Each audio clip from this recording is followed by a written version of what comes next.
Discover the hidden Israelite ancestry of some of the most powerful nations on earth. Watch as Scripture unveils the terrifying future of America and Great Britain as revealed through the sabbatical and Jubilee years. Discover the identity of Assyria and its role in this final Jubilee cycle.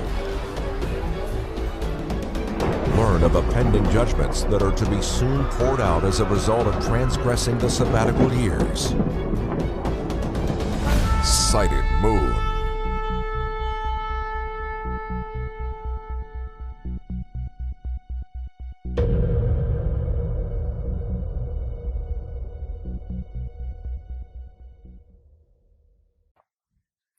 So let's get started.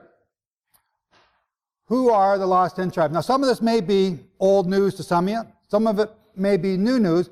But the reason, and this is the first three chapters of my next book. And I had to put it in there because of a serious discussion, and that's putting it as politely as I can, with a couple of Messianic leaders that claimed that they were two house. And I thought two house was like Judah and Ephraim, or Judah and Joseph. Well, their two houses just Judah. Judah and the other Jews. And I couldn't figure that out. I didn't understand it.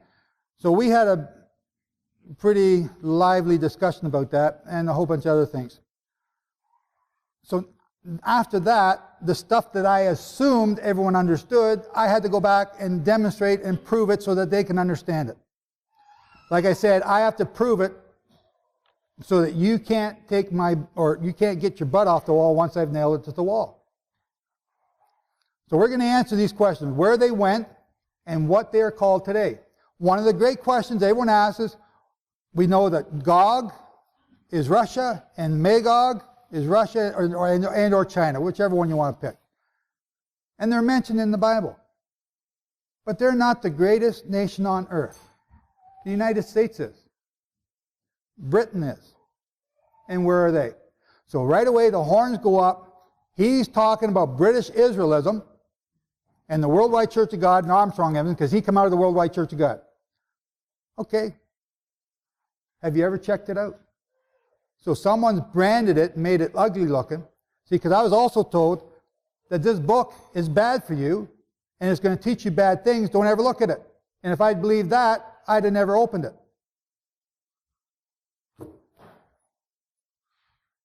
But when in 1994, I left the Worldwide Church of God. They were becoming Catholic. And I had to prove everything once again. And I proved everything with the British Encyclopedia Britannica. But at that time, the computer was just starting to come on stream. We didn't have all this information at your fingertips at the click of a mouse. So that was, you guys are so blessed to be able to have that today. You don't realize how much work there was involved going through an encyclopedia, tracing things name by name by name, which is what I did. I've searched my family tree. I've traced it all the way back to 892 AD, by name. 892. 1300 in Scotland, 892 in France, 1400 in England, Ireland back to 1500. I've done all that, name by name. And I know what the names mean. And I know where my family comes from. And I know who I am. Everyone goes around, there's that lost generation looking for themselves. I know I grew up in that lost generation looking for themselves. Right? They're smoking pot, doing all this other stuff, trying to find themselves. So anyway, I'm getting off in a rabbit trail. I got to stick to my notes if I'm going to stay on time, right? Yeah, tell me, point to me. Okay, so this is the boring part. We're just old news to you, but you need to understand it because I'm going to ask questions as we're going. If this is happening, this is the promise to Israel, where is that in the world? Israel became a nation at the Exodus in 1379 BC. Uh-oh. Okay, that's in the prophecy of Abraham. That's by doing that chronology of the sabbatical and jubilee cycles. It's there. Prove it wrong. Prove it wrong. If you can. But you can't because I've done the work. Yes, I'm being arrogant. I'm challenging you. I want to make you mad so that you go and do it. to shut me up if you can. Because I love you. Okay? Because I care about you. 1379, the Exodus took place. It was 42 years later, in 1337, that they crossed the Jordan and came into the Promised Land. The land of Israel was promised to the descendants of Abraham in 1809 BC, when Jehovah made the covenant with Abraham. And this is what some people say that promised land was. So when did that ever happen? Well, it didn't. This is King David's empire, 1010 BC. King David's empire spanned the world, as I mentioned yesterday. We find evidence of Hebrew writing all over the place. What's the name for iron in Hebrew? Anyone know? Hang on. Anyone else? Glenn. Barzil. BZL. Guess what country is called Barzil? What? Oh, I thought you said Israel. Yeah, Brazil. Brazil. Why? Because it's the iron capital of the world to this day. And King David named it because of the iron that was taken there. Northern Michigan, I mentioned this yesterday, right? They took the copper. They took that copper out of Northern Michigan to make the temple. And that copper is still in King David's tomb beneath the temple where the temple used to be. And I've seen the entrance to it. But I'm not telling anybody where that is. At the death of Solomon, 930 BC, the United Empire split between the king of Israel and the king of Judah. Now, most people have a brain cramp about this time and think that everyone is a Jew. That's an Israelite. That's like saying everyone in the United States is a Tennessean. All Tennesseans are Americans, but not all Americans are Tennesseans. You understand that? All Jews are Israelites, but not all Israelites are Jews. The 10 northern tribes are 10 northern tribes, and they were called Israel. Judah was called Judah. They were not called Israel after this separation. Why? Because the blessing of the name of Israel went to the tribe of Joseph. You need to understand that if you want to understand prophecy, because too many people are blind and say all Israelites are Jews. No. All the Israelites are in Judah, in the state of Israel today. No. Israel and Judah went to war against each other. So you guys can read some of this as I'm talking. I'm just going to glance and just carry on. We're going to try and make up some time. Okay? So we got two distinct people that are mentioned in your Bible, and they go to war against each other. Israel fought against Judah. Judah fought against Israel. It's in your Bible. They are not the same people, but they are the same people.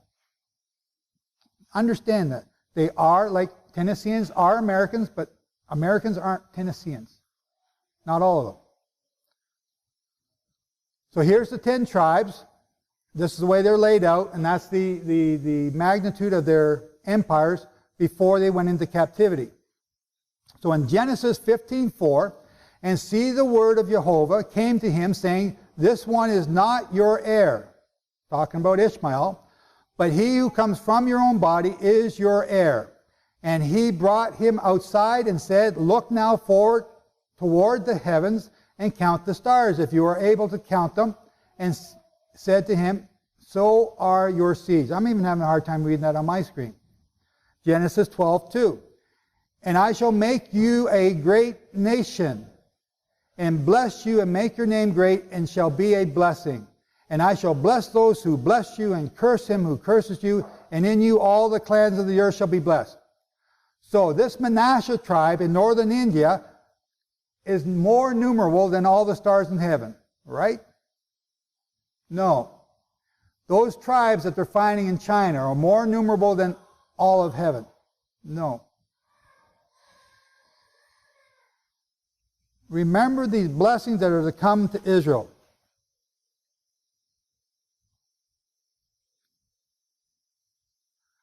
In Genesis 15, verse 16, then in the fourth generation they shall return here, for the crookedness of the Amorites is not yet complete. What does that mean? Everyone looks at that and says, that's the fourth generation from Abraham, and that's when they come back out of the Exodus to the Promised Land. Yes, sort of, kind of. Remember the date I said for Abraham? Abraham was born in 1948, after the creation of Adam. So the creation of Adam starts with the year 1 on the far side. That's the first Jubilee cycle, which is 49 years. And then you count by 49 each one. So the first millennial day is 20 Jubilee cycles. 20 times 49. So a millennial day, Steve, you were asking me about this last night, and then we got sidetracked. A millennial day is 980 years. Uh-oh. They've rounded it up, folks. The second millennial day is 1960. The third millennial day is 2940. When was Abraham born? 1948. So he's at the beginning of the third millennial day. So now count 4 millennial days from there.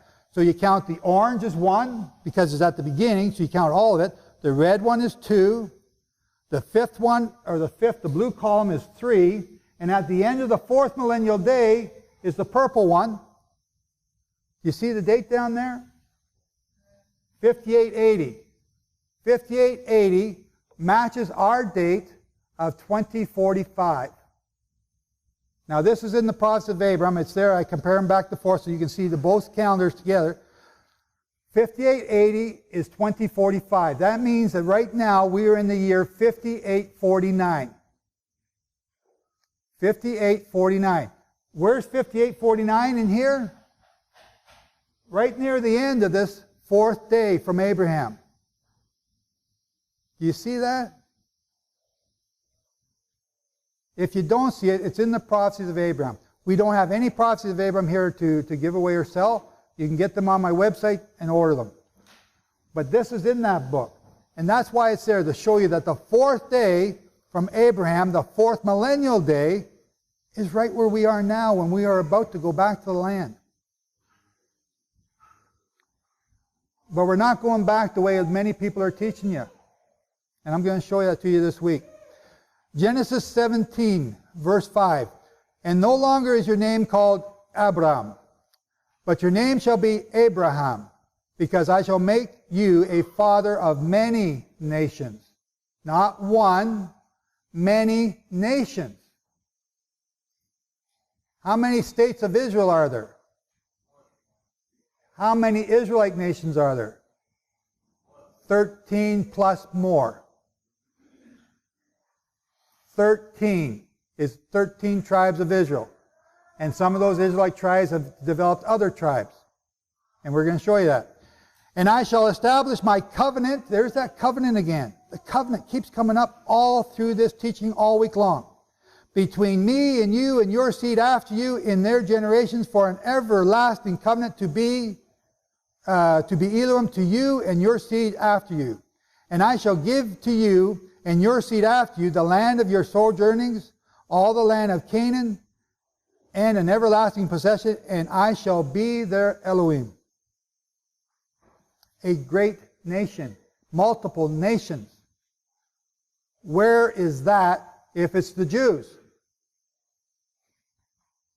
Okay, the state of Israel and the state of New York. Doesn't fly, folks. Doesn't fly. Genesis 25, here's another blessing. Now Abram gave all that he had to Isaac. But to the sons of the concubines whom Abram had, Abram gave gifts while he was still living and sent them away from his son Isaac, sorry, my Hebrew's bad, eastward towards the land of the east. Isaac inherited everything. What I'm going to show you today is that there are tribes named Isaac. In history, in your Encyclopedia Britannica. All you got to do is open it up and look at it. All you got to do is hit Google Because this information's there. Now, let your seed possess the gate of their enemies. So the Manasseh tribe possesses the gate of their enemies, right? Judah possesses the gate of all their enemies. No, not even Judah does this. Here's a gate. This is called Gibraltar. A gate is a passageway from one side to another that is a narrow entrance way that is controlled by an army. Who controls Gibraltar? Britain. Who wants it? Spain. But Britain's not giving it up. Genesis 26, verse 3. Sojourn in this land, and I shall be with you and bless you, for I give all these lands to you and your seed. And I shall establish the oath. What is the oath? It's the covenant. What is the Feast of Weeks? It's the Feast of Oath. And because we broke that oath, we're going to pay a dear price. It comes up over and over and over. And I'm going to be a broken record to you, and you're going to be so sick and tired of me telling you this, but by the end you'll know, I hope.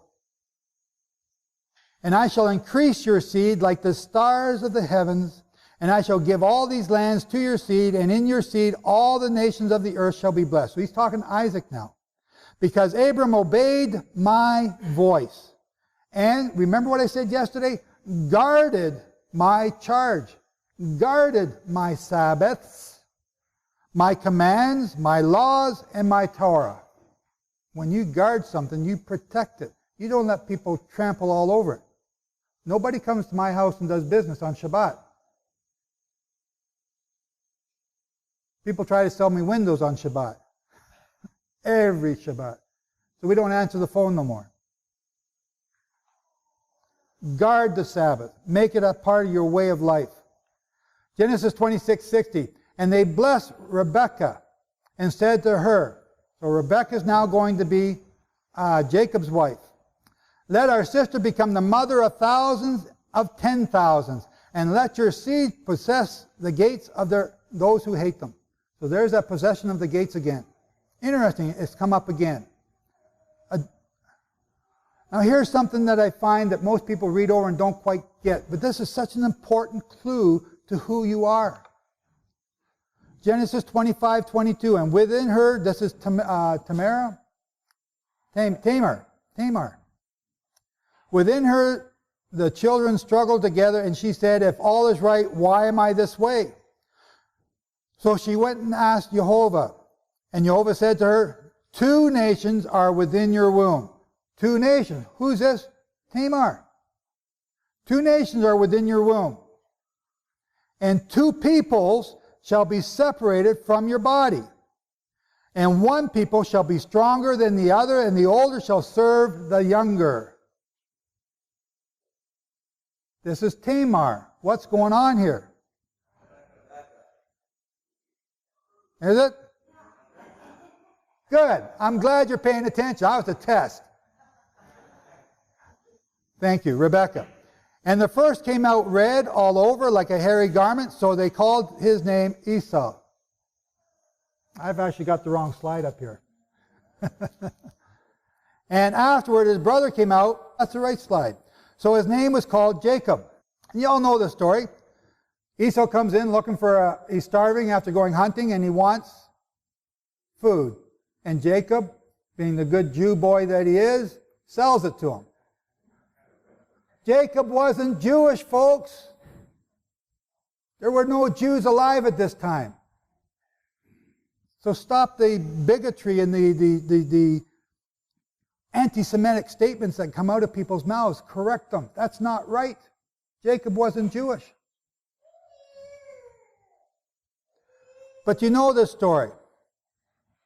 So he sold it. He sold his birthright for that. Now notice also that Esau was a hunter. Because that's another clue.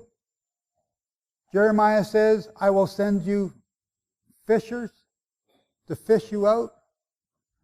Yeshua says, I'll make you fishers of men. But Jeremiah also says, afterwards, I'm going to send hunters to hunt you out of the clefts and rocks that you're hiding in. Who's he talking about? He's talking about Esau. That's why I talked about the Muslim thing today. They're coming. And they're going to hunt you out of the rocks and caves that you're hiding in.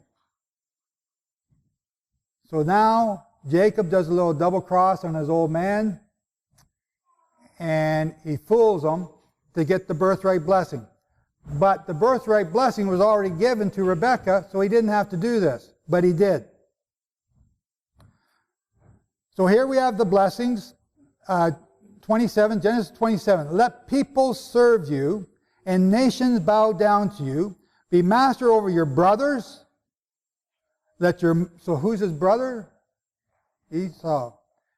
And your mother's son bow down to you. Cursed be those who cursing you, and blessed be those blessing you. The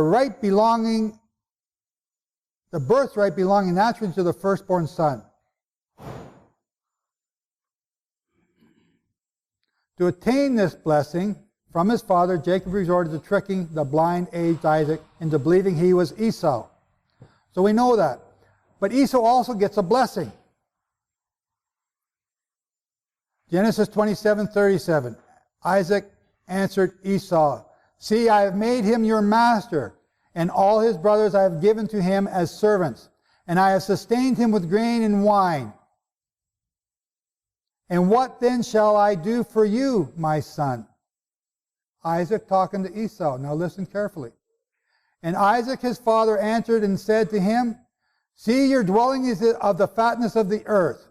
They got all the oil. And of the dew of the heavens from above. And by your sword you are to live. And serve your brother. And it shall be when you grow restless.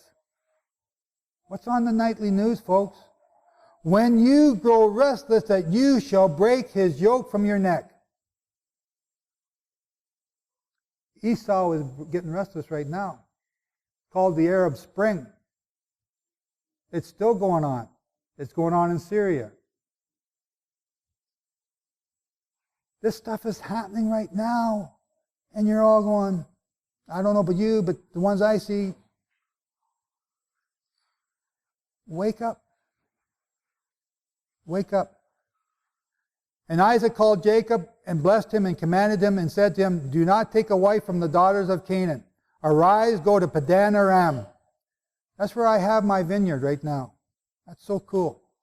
To the houses of Bethuel, your mother's father, and take a wife for yourself from there, from the daughters of Laban, your mother's brother. And Jehovah bless you and Genesis 28:3. And Jehovah bless you and make you bear fruit and increase you, and you it shall become an assembly of peoples. What's an assembly of peoples? A commonwealth. A commonwealth. Where's that in the world? Where's the Commonwealth of China? Where's the Commonwealth of Russia? Where's the Commonwealth of India? The only Commonwealth I know of is Britain, of which Canada, one of the greatest nations on earth, is a part of which Australia, one of the second greatest nations on earth, is a part of. And New Zealand, no one here from New Zealand, is one of the last greatest nations on earth, of which the United States and all those rebellious Yanks are also a part of. Because the Loyalists stayed with England after the war. And we're going to show you where you got your name from. So Jacob goes out to get his wife, and he falls asleep, and he has a dream, and he sees this ladder going up to heaven, and he sees the angels coming back and forth, and Jehovah tells him these promises again. You can read that in Genesis 28. But he takes that stone, and he anoints that stone. And you'll read about this stone throughout your Bible.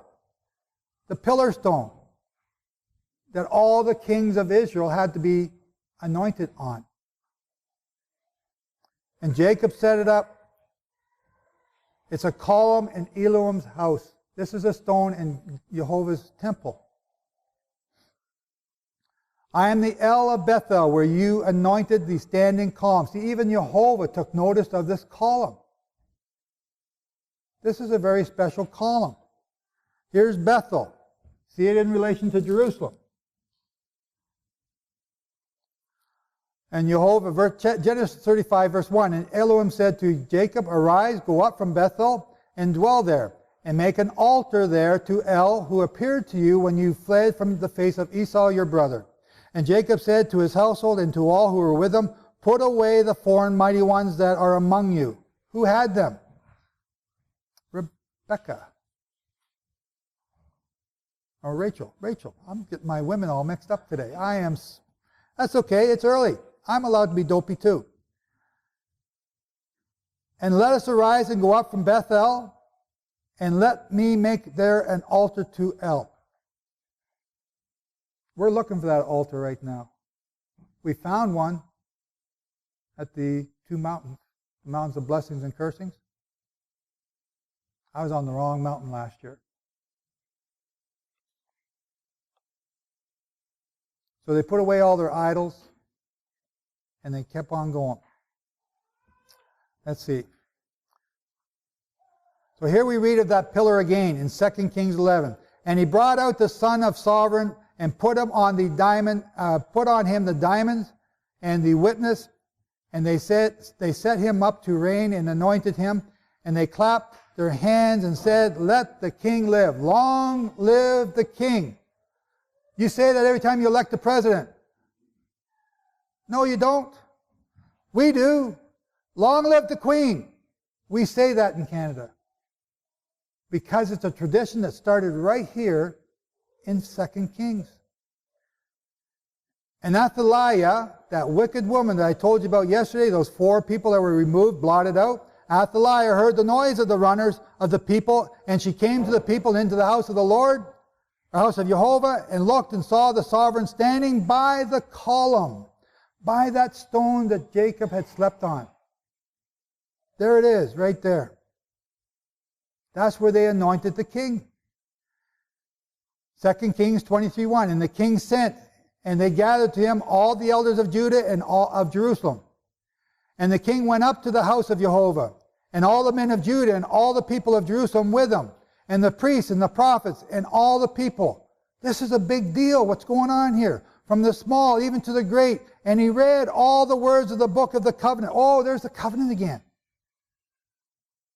Which was found in the house of Jehovah, so that they could hear it in their ears. And the king stood by the pillar, the column, the same stone that Jacob slept on, and made his covenant before Jehovah. They made the covenant before the stone again.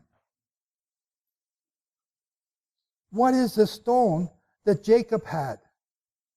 Where is it today?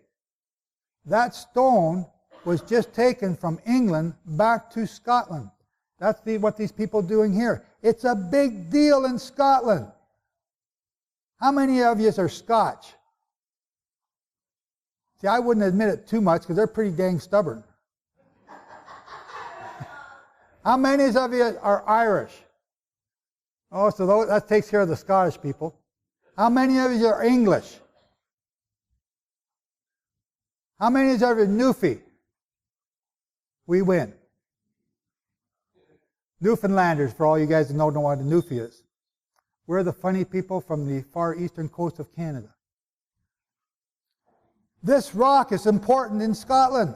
And they say this rock came from that column. And it's got broken in half. Now there's 2 of them. And if that rock ain't underneath the throne of the queen or the king when he's anointed, they aren't the king or queen. There it is. There's the rock under the throne of King James that all the kings and queens have been sitting on since that time. The Liaphale does not translate as big stone, and it is Gaelic. And Steve and I were talking about Gaelic last night. It's called the Stone of Destiny, Jacob's Pillar. And there's a myth that goes with it, that it would cry out beneath the king who took the sovereignty of Ireland. There's another myth, that a red-headed freckle boy will come by and the stone will cry out. That's an Irish myth. What's that mean? What's that got to do? Well, didn't Yeshua say when he's walking up to the temple to shut those guys up? Don't let them call you the Hosanna. He said if they don't do it, the stones will do it. What's he talking about? He's talking about the stones. Here's Her Majesty, Queen Elizabeth, and you can call her Her Majesty too, because this is your queen, the line of King David. You don't believe me yet? I'm not even started. I got off on a little rabbit trail when I was doing my notes, and I just had to keep going here. Here's a memorial. This is in Ireland, where they first brought the stone. Guess what part of Ireland? What's the part of Ireland always in trouble? The Northern Irish. But that's where the stone is. Why? Oh. It's in Tara. Tara is in Northern Ireland. Okay, I got to chew my tongue off here and stay to my notes because I don't want to get too far ahead. Otherwise, I can be done in 5 minutes and you still won't believe. I got to present you the proofs. I got to prove it to you. Genesis 35, verse 10. And Elam said to him, your name is Jacob. Your name is no longer called Jacob, but Israel. Israel is your name. So he called his name Israel. And this is where we get the name Israel to this day. And you all know this is old news. But Jacob had 12 sons. Under Leah, he had Reuben, Levi, Judah, Simeon, Issachar, Zebulun, and Daniel. And the numbers there are the order they were born in. Okay? With Zilpah, he had Gad and Asher. With Rachel, he had Joseph and Benjamin. With Bilhah, he had Dan and Naphtali. And these are 12 tribes. And these 4 women are different, and they got different genes, and that's why the children there look a little bit different, but also look the same. I like looking at a garden that has lots of different flowers instead of all one bunch. But one bunch is also beautiful too. And that's what Jehovah is doing. He's mixing up his children to look beautiful in all different shapes and sizes. 1 Chronicles 5:1. As for the sons of Reuben, in case you know the story of Reuben, he profaned his father's bed. Who are the Reubenites? They're the French. Why are they French? Because they're Reubenites. What is the thing about Reuben? He has this hormone that wants to get into bed with his stepmom. But his stepmom is a lot younger. So he's about the same age as Reuben. Now we call that the French romantic thing. Everything French is romantic. Je parle français, je suis romantique aussi, no? No. That's a trait. It's a national trait. So because of that, Reuben lost a birthright. So the name of Israel never went to Reuben. And you see that in Reuben today. Reuben is unstable as water. That's his symbol. We're going to get to that a little bit later. He's unstable as water. What happened during the 1800s? Reuben, the firstborn, took over almost all of North America. What's that, the Louisiana Treaty? Was that what happened? What? Louisiana Purchase. How much did you guys pay for that? Yeah, not too much. It was in Canadian funds. Okay, so Reuben had this land. You all could be speaking French right now. Some of you got French names. Mr. Côté, Monsieur Dumont, that's c'est moi. When the French come down, they came down the Mississippi, and my ancestors were one of the first ones down the Mississippi River. It's recorded in our history books in Canada. That's awesome. They seen this land in its prime. Then the Americans took over and wrecked it. Little shots. Okay? Genesis 48:15. This is another blessing. This is a blessing of Jacob on his 12 sons, but now he does something different. The firstborn of Joseph was supposed to be blessed with the right hand. But Jacob, he's old, he's senile, and he goes, right? You've read the story. But this is very significant because it's also prophetic, but Jacob did it on purpose. the younger one is going to be greater than the older one. And the younger one is going to get the blessing, but the older one is also going to get the blessing. Read this. What's he talking about? Who's he talking about? You, the American people, came out of Britain, the older one.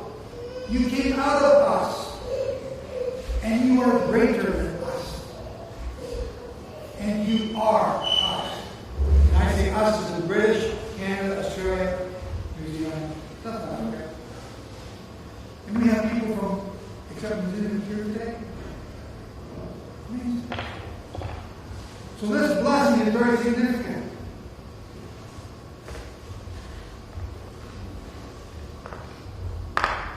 And Joseph got upset and tried to stop it. What did Jacob say? That Joseph thought it was evil. Jacob says in the next word, but his father refused and said, I know my son, I know. He also becomes a people, and he also is great. And yet his younger brother is greater than he, and his seed has become the completeness of nations. And he blessed him on that day, saying, in you Israel shall bless, saying, he will make you as Ephraim and as Manasseh. Thus he put Ephraim before Manasseh. What did he just do? He just passed the name of Israel on to Ephraim. The name Israel is not the state of Israel. It's not Jewish. It's Ephraim. Do you get that? Do you understand that? Do you see the thing? Because they've named the state of Israel, but they've robbed you of your name and confused you and all this stuff that everyone's trying to tell you about. That's confusing. Keep it simple. Go back. It's very simple. Follow the line. One step at a time. Lego blocks. Right? Remember I told you how to count to 7? Get your 7-year-old kid to show you. Lego blocks, one on top of the other. While the spirit of prophecy was still upon Jacob, he called all his sons together to tell them what their posterity should become, when? In the last days. Today. The last days. Among other prophetic utterances, of which we shall speak later, this is me talking, I thought I was reading the scripture, was the following concerning Judah and the scepter. The scepter shall not depart from Judah. So we're going to cover that more now. Nor a lawgiver from between his feet. So now Judah goes around telling me in Israel, you got to obey me because I'm Judah, the lawgiver. But I'm not keeping Torah exactly the way it says, but I got authority to change that. And they use this verse. Okay, I'm going off in a rapture. I'll stop right now. That's not right. You keep the Torah the way it says to keep it. Don't let any man tell you to change it and do it some other way. Not me, not your father, not your brother, no one. It says how to keep the Torah, and all you got to do is read it. It's simple. And Jacob called his sons and said, gather together so that I declare to you what shall befall you in the last days. Gather together and hear, you sons of Jacob, and listen to Israel your father.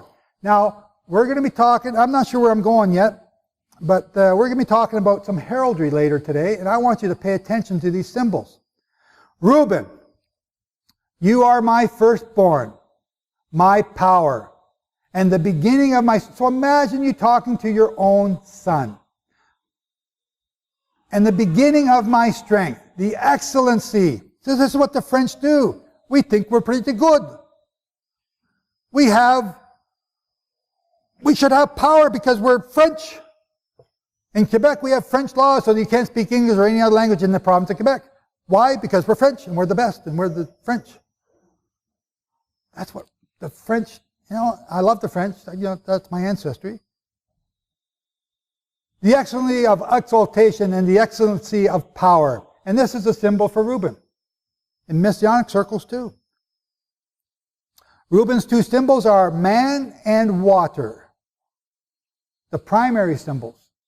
Boiling like water. So this is what Jacob's now saying to him. Boiling like water, you do not excel because you went up to your father's bed, then you defiled it. He went up to my couch. What does boiling like water? What's that unstable mean?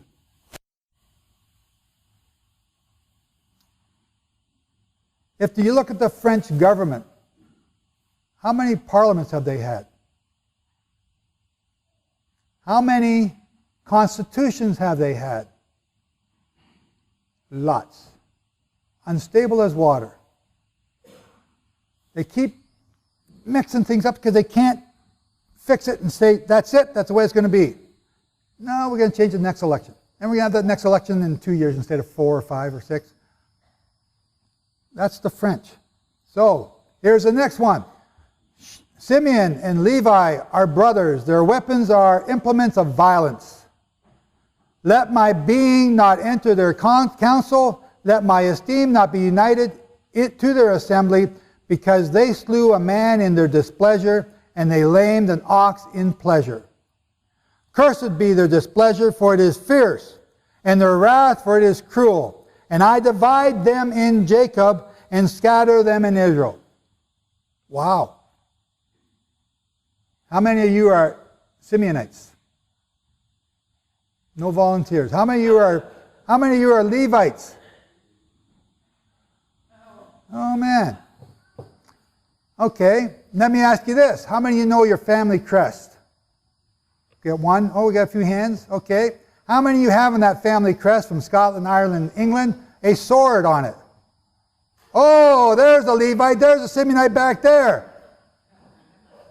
This is you, brother. Man, I wish I hadn't put my hand up. But Simeon had a great nation. And you all know the history of that. Let me tell you who some of them are.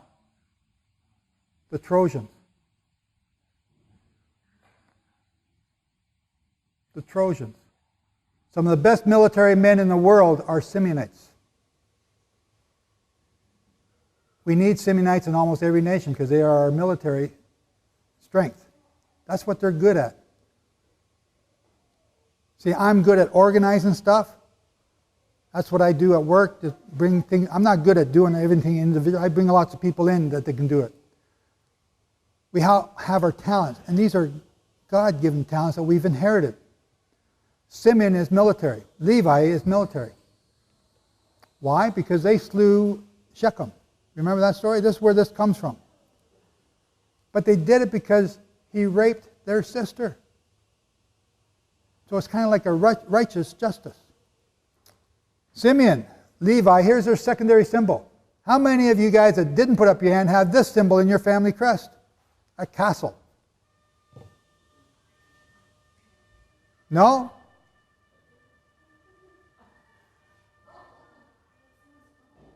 That's a great phone call. Okay, for you guys who can't hear this on the video, somebody's phone is sounding like the trumpet blast, and we all just stopped and listened. And awesome. And now someone's leaving with a real red face. I got to get that on my phone, but I still got a flip phone. Here's another symbol for Levi. A castle. And you'll see that on family crests all over the place, because Levi and Simeon are scattered amongst the 12 tribes. How many of you got a lion on your family crest? This is a symbol for Judah. And you see that in Israel today, the Lion of Judah. Right? And you, Judah, your brothers praise you. Now count, pay attention here, count. Your brothers praise you. Your hand is on their neck, is on the neck of your enemies. Your father's children bow down to you, before you. Judah is a lion's cub. And the prey you have gone up. From the prey you have gone up, my son. He bowed down and he crouched like a lion, and a lion who does not rouse him. The scepter shall not turn aside from Yehuda, nor a lawgiver from beneath his feet until Shiloh comes. And to him is the obedience of peoples. Binding his donkey to the vine and the donkey's colt to the choice vine, he washed his garments in wine and his robes in the blood of grapes. His eyes are darker than wine and his teeth whiter than milk. Here's a clue. How many times do they say lion? Or 3 times. That's why they got 3 lions on there. Right? That's a symbol. That's a symbol for Judah. You ever see these symbols anywhere? Yeah? No? Yeah? Yeah? Come on. Yeah? They're everywhere. Not just in Judah. Who said England? Right.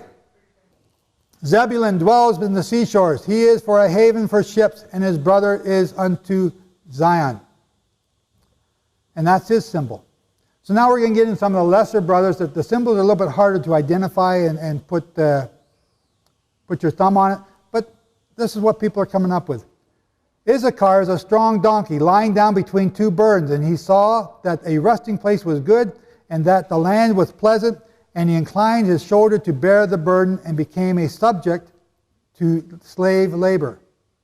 Now, that's a strange blessing. But this is, you're not looking at a person now, you're looking at nations. What nations are doing this? Finland. Finland. Hey, we got a Finn back there. Did I tell you who Zebulun was? I didn't mention that. Any Dutch here? No Dutch? Come on, there's got to be Dutch people here. Wooden shoes, wooden head, wouldn't listen. Ah, there's one. All right, she recognized herself. But that describes all of Israel. Stubborn, stiff-necked. All of you. All of us. Zebulun is Holland. They push back the sea. They suck the choice minerals out of the sea floor. Dan. Dan's symbol, what's that symbol look like to you?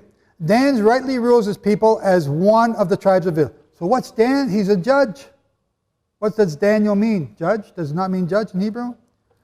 Dan is a serpent by the way, an adder by the path that bites the horse's heel so that his rider falls backward. And guess what? One of the other symbols for Dan is a white horse. Who are the Irish? This is your symbol. The eagle. Dan. Who are Danish? Danish is Dan. Because Dan named everything after their father Dan. Everywhere you find a Dan, the Danube, the Dnieper, the Neisse, is Dan. Denmark. They're Dan. Gad. A riding band raids him, but he raids its heels. Now there's a weird blessing. Any Swiss? No Swiss? They suspect this is Switzerland. Bread from Asher is rich, and he gives delicacies of a sovereign. So here's the national trait for Asher. This is Belgium. Belgium. It's a cup that you serve to the king. Naphtali. I like Naphtali. You're going to laugh here in a minute. Naphtali is a deer let loose. He gives words of elegance. So he speaks wise words. What's a deer let loose? Naphtali breeds with anything that moves. You find the remnants of Naphtali all over the place. Northern India. You know where the caste system comes from in northern India? Or India? You got the blacks, you got the browns, and you got the light color. And they call this religion that they keep Abram.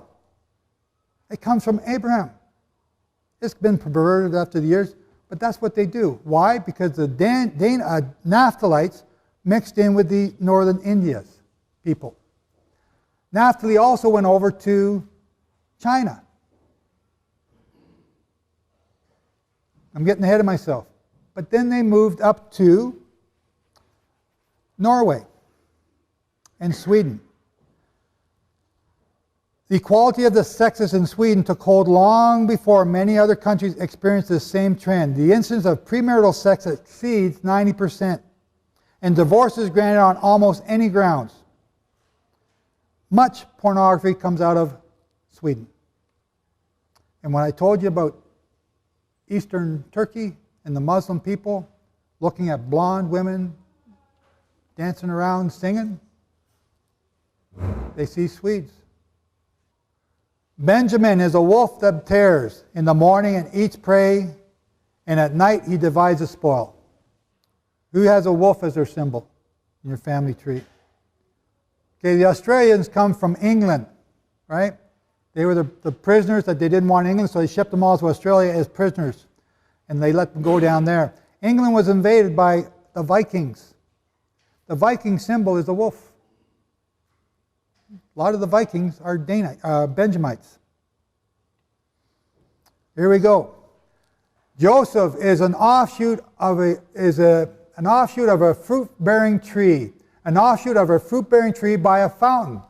His branch run over the wall. And pay attention to this one, because this is going to come back later. And the archers have bitterly grieved him, shot at him and hated him. What are archers? What are modern day archers? Missiles. So what's a bow? The missile launcher. Who's Joseph? I'm saying it's you and me. His two sons, Manasseh and Ephraim. Joseph is going to be grieved by missiles. Do you see that right here? Read it again. And the archers have bitterly grieved him, shot at him, and they just love Americans all around the world.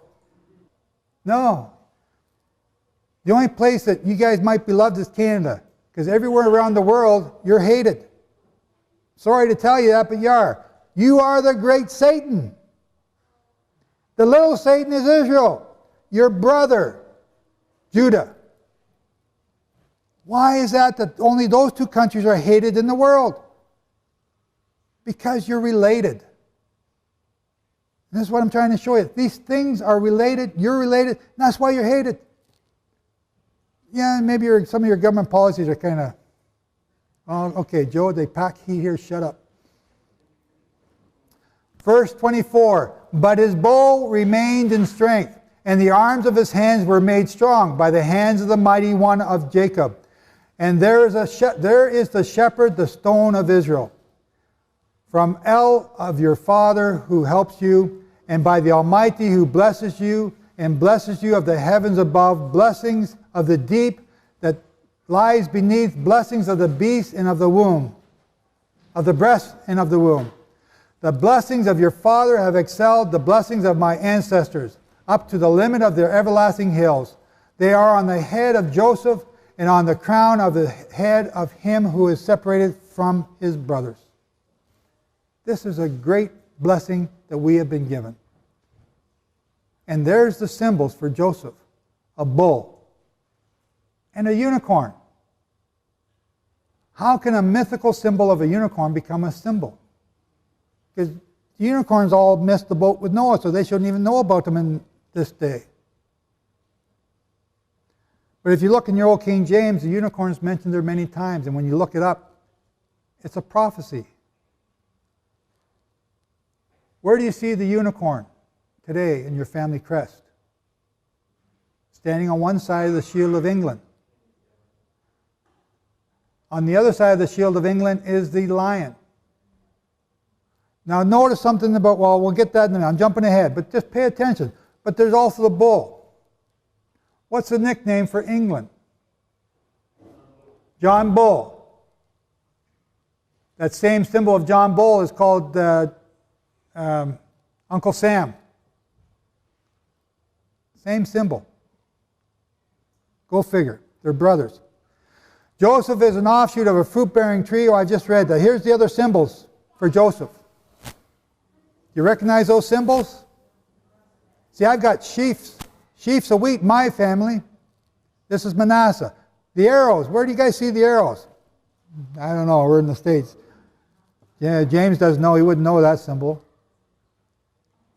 I don't know, maybe. Where do you guys see the olive leaf and the branches and the olives? 13 olives, 13 leaves, 13 arrows. It's your crest. Here's the symbol for another symbol for Levi. Do you have that in your family crest? There's the unicorn. There's the lion. That's the symbol for England. Notice that the unicorn is chained to the ground. Why?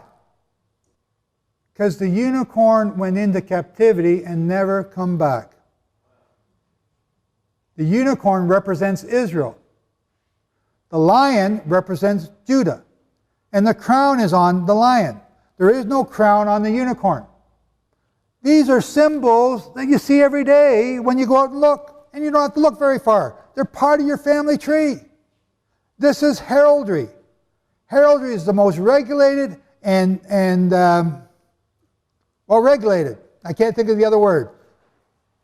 You can't just pick your own symbols. You got to have them passed down to you. And then if you want a different one, it's added in specifically. Notice the crest in the middle.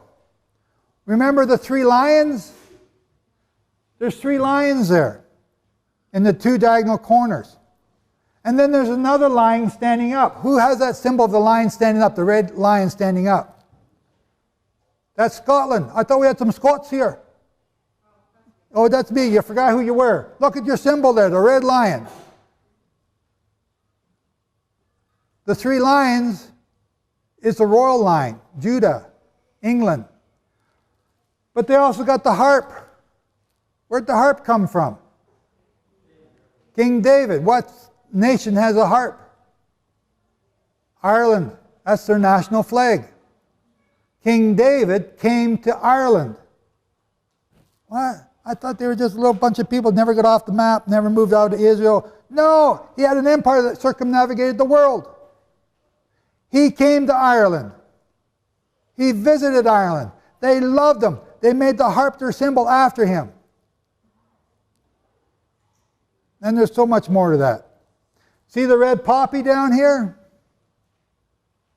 What's that a symbol of?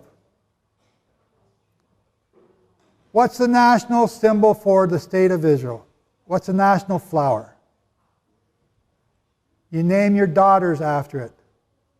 And I can't think of it off the top of my head. I just forgot it.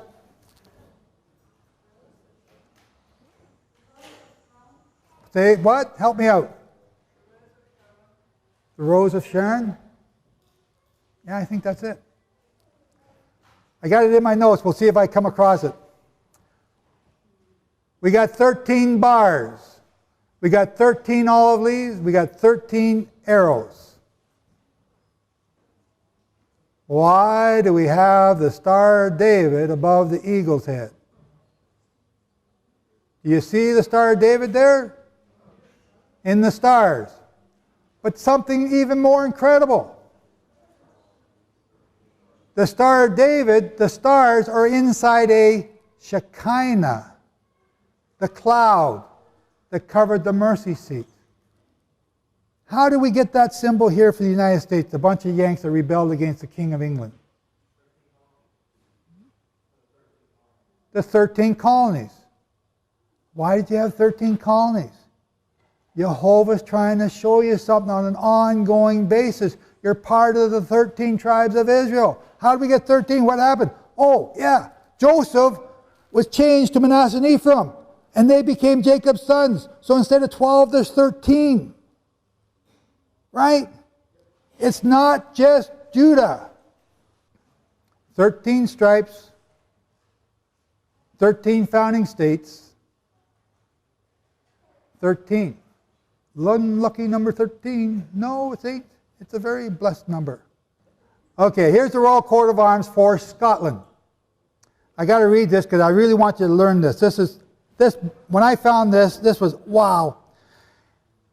In the book of Revelation, and referring to himself, Yeshua says, I am the Alpha and Omega, the beginning and the end, the first and the last.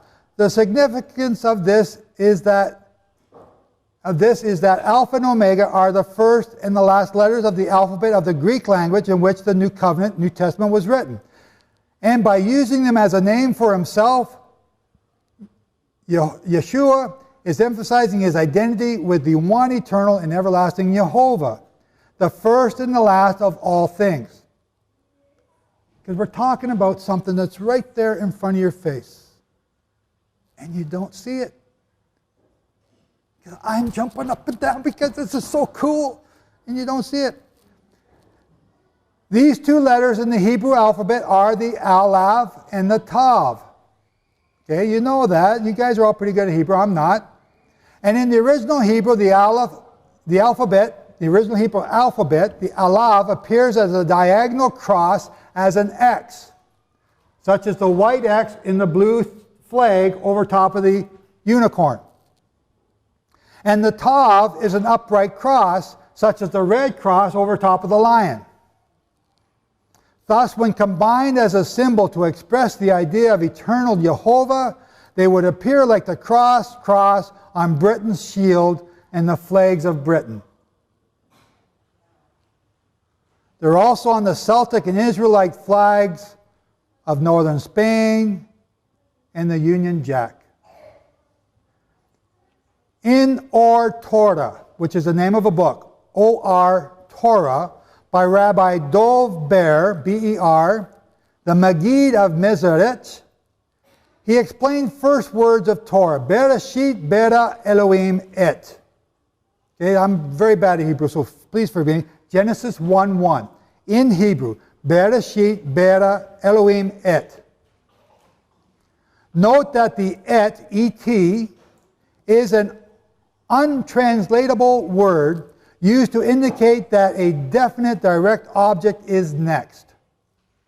Bereshit bara Elohim et. Thus, there needs to be an et before the heavens and the earth. But Dov Ber, the author of this book, points out that et is spelled, listen carefully, the et is spelled Aleph Tav, an abbreviation of Aleph Bet. Aleph is the first letter of the Hebrew alphabet. Since Jehovah did this before creating the heavens and the earth, the letters are considered to be the primordial building blocks of the creation, of all creation. The Aleph is the X being held by the unicorn of Israel, and the Tav is the cross being held by the Lion of Judah. And this is the symbols of the Union Jack of Great Britain. It's right there, who you are. And these symbols of the Union Jack in Britain and Great Britain and the Lion of Judah are everywhere in England. A covenant people. In Isaiah 49, a prophecy for the end times, Jehovah God said, "Listen to me, you islands." Hold it. Listen to me, you islands. Who's he talking about? He's talking about the land of Israel. Hear this, you distant nations. Who's he talking to? Israel. Isaiah 49:1. This is a message to the scattered nations of the northern kingdom of Israel. Jehovah is saying to them, in the time of my favor I will answer you, and in the day of salvation I will help you. I will keep you and I will make you to be a covenant for the people. There's that covenant again. To restore the land and to reassign its desolate inheritances. Who said, whoa? Did you get that? The covenant of the people to restore the land. That's what you're being called to do. In the Hebrew for the word covenant is, and I got it over top there, is berith.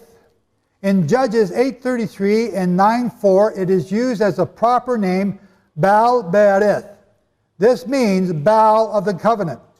The Hebrew for man is Ish.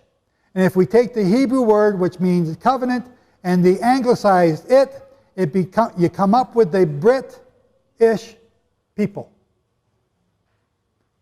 People of the covenant. Deny these things. You don't have to believe me. Many people don't want to believe. They call it British Israelism. It's not. That's just putting it in a box so you don't have to look at it. Look at it. Prove these things wrong. British Israelism, what it actually is a saying that we are superior to everyone else. That is wrong. Remember what I said yesterday? If you are grafted in or native born, it makes no difference. You are an Israelite. But you're not better than everyone else, because he chose the least to make him into the greatest, to show how great he is. The least. Abraham was the least of all nations, not the greatest. The people of Wales call themselves, in ancient Welsh, Brith e Brithan, which means birth of Britain. This means the Covenanters of the land of the covenant. The earliest settlers in Wales and southern England were Simeoni, the descendants of the tribe of Simeon. Are you all aware that if you speak perfect Hebrew, or even if you speak poor Hebrew, you can go to Wales and speak Hebrew and not need an interpreter to speak Welsh?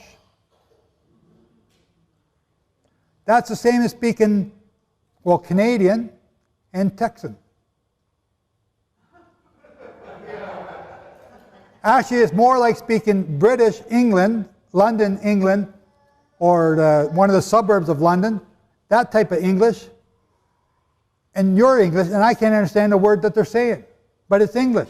Or the Bronx, or speaking Australian and South African, that we have people here, try and listen to them. They don't speak English, they speak Aussie. They're even sitting together. We need an interpreter to understand them. What it is, and I'm only kidding, what it is an accent. You know, if I want to speak French, I start to practice my French and English and put the accents wherever the French words would be, and after a while, je parle français, n'est pas très difficile. Yeah. So, it's the accents that makes the difference, where you put the emphasis, so you can speak Hebrew in Wales. And we have a list of words in Wales that match the words in Hebrew and mean the exact same thing. I got goosebumps again. Like, why are we not told this in school? Why is our history only stopped when it comes to the Celtic people? Because I traced my family tree by name to those dates, and then I traced them by tribe to the Celtic tribes. I went right back to when the Celtic tribes came to Britain. And I know where many of the Celtic tribes are. But there's a wall there. They don't want to tell you where the Celtic tribes come from, because the Celtic tribes come from the east.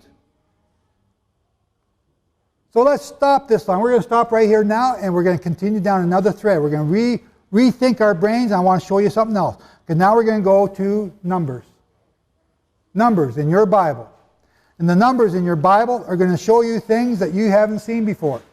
Here's the Shekinah at the tabernacle in the wilderness. Here's the Shekinah on your national crest, your presidential seal. Right? It's right there. No, we can't see that. No, that don't count. That's that Israel, British Islam thing, or that Armstrong thing, right? No, we don't count that. Here's another picture of it. Numbers 10. Numbers 10, verse 13. Thus they departed the first time according to the command of Jehovah by the hand of Moses. And the banner. Do a word study on the word banner. Do another word study on the word ensign. How many military people are here? How many? What's a banner? What's your ensign? It's the crest of your platoon. It's the crest of whatever division you're in.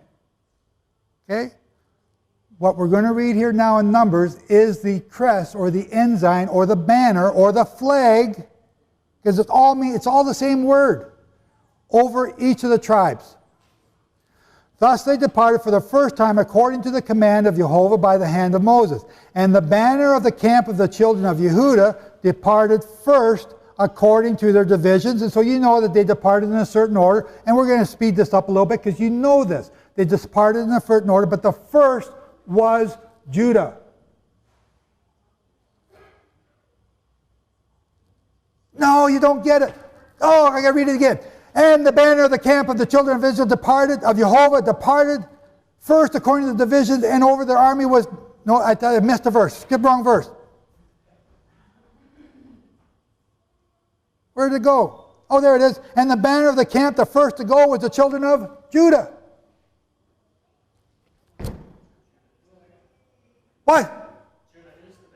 No. Who's the first one back in the land? Judah. The lion. Oh, good. Light bulb's going on. Okay. You can read the rest of Numbers 10. The camp was set up in a specific order. Each camp had a banner. Each flag was representing the tribe. And the head of that tribe were the four symbols, the four leading tribes.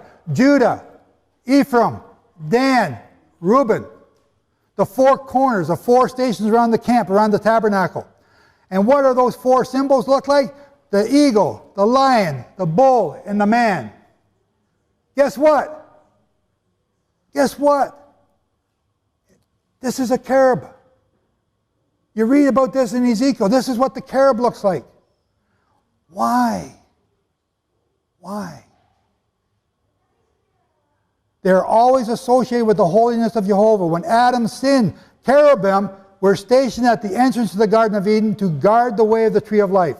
They represented the righteous government. They represent the righteous government of Jehovah, and are the executors of Jehovah's righteousness and his holy judgment. The cherubs are revealed in Ezekiel in chapters 1, 5 through 10 as four living creatures. Each one having four different faces: the face of a man, a lion, an ox, and an eagle. Now these aren't exactly pictured right, but this is the best picture I could get. So they're quite not quite in the right order. Now expand that out, and here's the camp of Israel. The camp of Israel was set up with the main or leading tribes as head banners, or the head flag, the leading heraldic. You know what? When I say heraldic, you know what I mean. Heraldry, the crest, the emblems. These are the main emblems for each tribe. Notice that they resemble the cherub. Here they are again. Now they're broken down because each tribe was a head of three tribes on each section, all around the tabernacle. And then you had the Levites around the tabernacle to protect that area so nobody walked in there. And anyone that walked in there, whether animal, beast, or child, was to be shot. Pretty severe. Numbers 2:2, the children of Israel are to camp, each by his own banner, each by his own flag, each by his own ensign, beside the sign of his father's house. Let them camp around the tent of meeting at a distance. And on the east side, towards sunrise, those of the banner of the camp of Yehuda camp according to their divisions. And the leader of the children of Yehuda, Nashon, son, and his army with their registered ones, 74,000. So we can, there's a lot of things. But each camp is designed this way. And this is the way they were to move each time. And guess what? Their nations now are designed similar. Judah's in the east.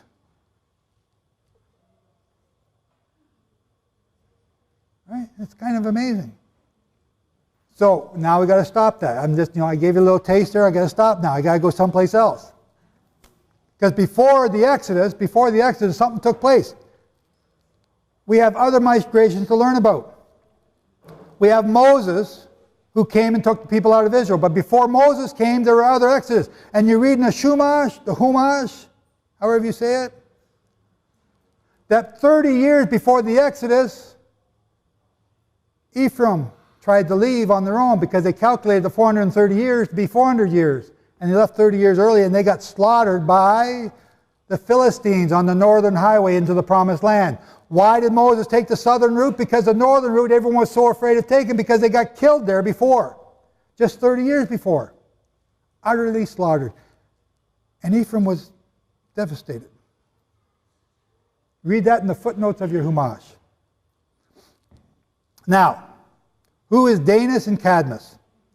Again, open up your encyclopedia. It says, Encyclopedia Britannica, do not believe the British Israelism, do not believe Armstrongism. Prove this yourself in your own encyclopedia because it's right there. Don't believe me, I'm just Canadian. We already know everything. You guys just haven't figured it out yet. Now the Egyptians say that also after these events, what events is that? The plagues of Exodus. A great number of colonies were spread from Egypt, so I'm taking this right out of Encyclopedia Britannica. A great number of colonies were spread from Egypt all over the inhabited world. They say also that those who set forth with Danis, D-A-N, Danis, D-A-N-A-U-S, Danis, D-A-N, Dan, Danish, likewise from Egypt, settled what is practically the oldest city of Greece. Argos, Toronto Argonauts, Argos. You've heard of Argos? Look up your ancient Greek history. And that the nations of Colchi, C-O-L-C-H-I, in Pontus, and that of the Jews, which lies between Arabia and Syria, were founded as colonies by certain immigrants from their country. So here's an Egyptian record in your Encyclopedia Britannica comparing the people of Argos and other colonies in Greece and comparing to the same Jews that settled in the Eastern Mediterranean. They're the same people. But they're using different names for them, and then people go astray and get lost. And this is the reason why it is a long-established institution among these peoples to circumcise their male children. But that's done away according to the New Testament. That's why these people circumcise their children, because it's a custom that they were taught by Jacob, Abraham, Isaac, Jacob, all 12 sons taught their sons. That's why Ishmael teaches their sons to do it. Circumcise their male children, the custom having been brought over from Egypt. They were captivity in Egypt. This is where we're talking from. This is before Moses got there. And we got a great story here to tell. Even the Athenians, they say, are colonists from Sais in Egypt. This is the history of Diodorus of Sicily by G.H. Oathfather, Volume 1, Books 1 to 2, 1 to 34, pages 1 to 34, 1933, page 91. I'm not making this up. It's right there in your history books. Hecataeus, therefore, tells us, so this is another historian, that the Egyptians, formerly being troubled by calamities, what's that about? The Exodus, in order that the divine wrath might be averted, expelled all aliens.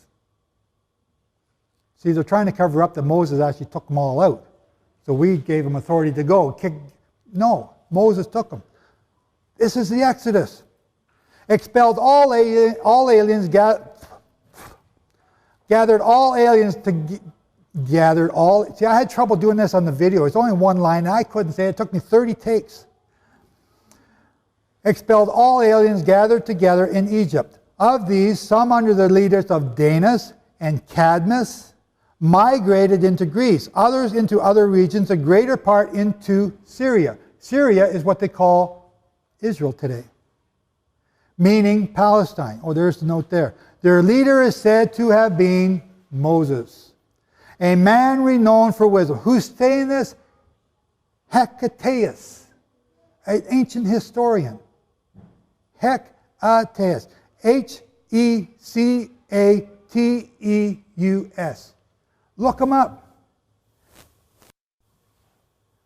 Another author, Mueller, in his work Fragmenta Historicorum Graecorum, which is in Latin, also relates these events as recorded by the pen of Hecataeus Abdera. So this is in the 6th century that this is being recorded. That's not British Israelism. This is 6th century. The calamities referred to here are obviously the plagues which Jehovah God brought. Okay, we know that. So here's what most people just skip right over. 2nd Chronicles or 1st Chronicles is a boring book. Just names and places and births, and it's the most fascinating book in the Bible. Oh, the whole Bible's fascinating, but this is one of those, well, if you're talking about that subject, it's one of the most fascinating subjects. Here's the sons of Zerah. Who's Zerah? See, when I got mixed up before, it was Tamar. Tamar dressed herself up as a prostitute and attracted Judah to have sex with her. Am I allowed to say sex? Okay.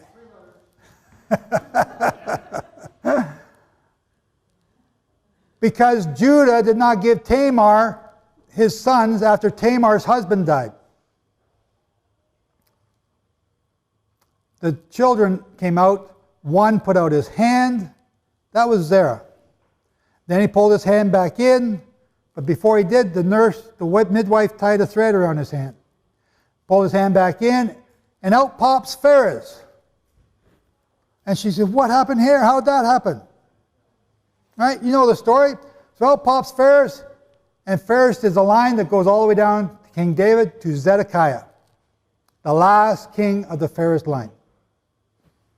So, the question I ask you, is God a liar? King David shall not lack a king to sit upon his throne. Where's the king? Where's the king of Judah right now? It's not in the state of Israel, but they're thinking of trying to make one. That's going to turn out really, really bad if they do. Zerah stuck out his hand, tied a thread around it, and that symbol of Zerah, I can't tell you yet. But Zerah had 5 boys. Zimri, Ethan, Herman, Galcol. Remember, we've already talked about Galcol and Dara. Galcol and Dara are the ones that left Egypt. So there's a scripture there. You can read that. King Solomon in 1 Kings 4:30. I never noticed this before. Well, I've noticed it when I was doing the notes, but Solomon's wisdom excelled the wisdom of the children of the east country and all the wisdom of Egypt. Solomon was the wisest man that ever lived. 1 Kings 4:31. For he was wiser than all the men, than Ethan the Israelite, and Haman, and Galcol, and Darda, the sons of Mahol, and his fame was in all nations round about. Why did Solomon have to say he was wiser than these 5 men here? Because these men were full of wisdom and understood prophecy and understood things, and they were brilliant. And they developed all these other nations that came out of there. So here's another list of names. Okay, and we got to pay attention to these names if you want to understand who's who. And his descendants were called Zerahites, and Ezrahites, and Ezrahites. They have different names, different spellings. Numbers 26:20, 1 Kings 4:31, 1 Chronicles 27:81, and 1 Chronicles 27:11. They all have different spellings for the same name. And it's these names that are passed down through generations. The migrations out of Egypt led Danis and Cadmus and Exodus. So stop here. Stop. What's going on? Why are they leaving? Are they trying to fulfill the commandment that 430 years after you're going to leave? No. Ephraim did that and he got slaughtered. But this was before that. What's going on here? We read in the Bible that Joseph says to his brothers, do not fear. I'm not going to kill you. Right? And I'm going to probably come up to that in a minute, but I got it out of order here, so now I'm guessing what the scripture, I don't know what the scripture is. The rumor going around the camp is that as soon as Joseph dies, our sons are going to slaughter you and your sons for having caused Joseph all this pain and suffering that he went through when he was thrown into captivity and sold into Egypt. So rather than take the chance, because that rumor is starting to sound true, we're going to get up and leave. So Galcol goes first. Darda goes next. And then Joseph says, do not fear, for what you meant for evil, Jehovah meant for good. And that's the end of it. That's why it happened. And guess what? That history, according to the Sabbatical Jubilee chronology, fits the Encyclopedia Britannica history as to when these countries were first founded in Egypt. To the year. No fudging, no fixing, no adjusting. They got it right in the Encyclopedia Britannica, and it matches the Sabbatical and Jubilee cycles to a T. The migrations out of Egypt led by Danis and Cadmus and Exodus under Moses are not the only ones recorded. Another important Grecian colony was founded by Cecrops, who became the first legendary king of Attica. Cecrops, as we shall see, was an Israelite.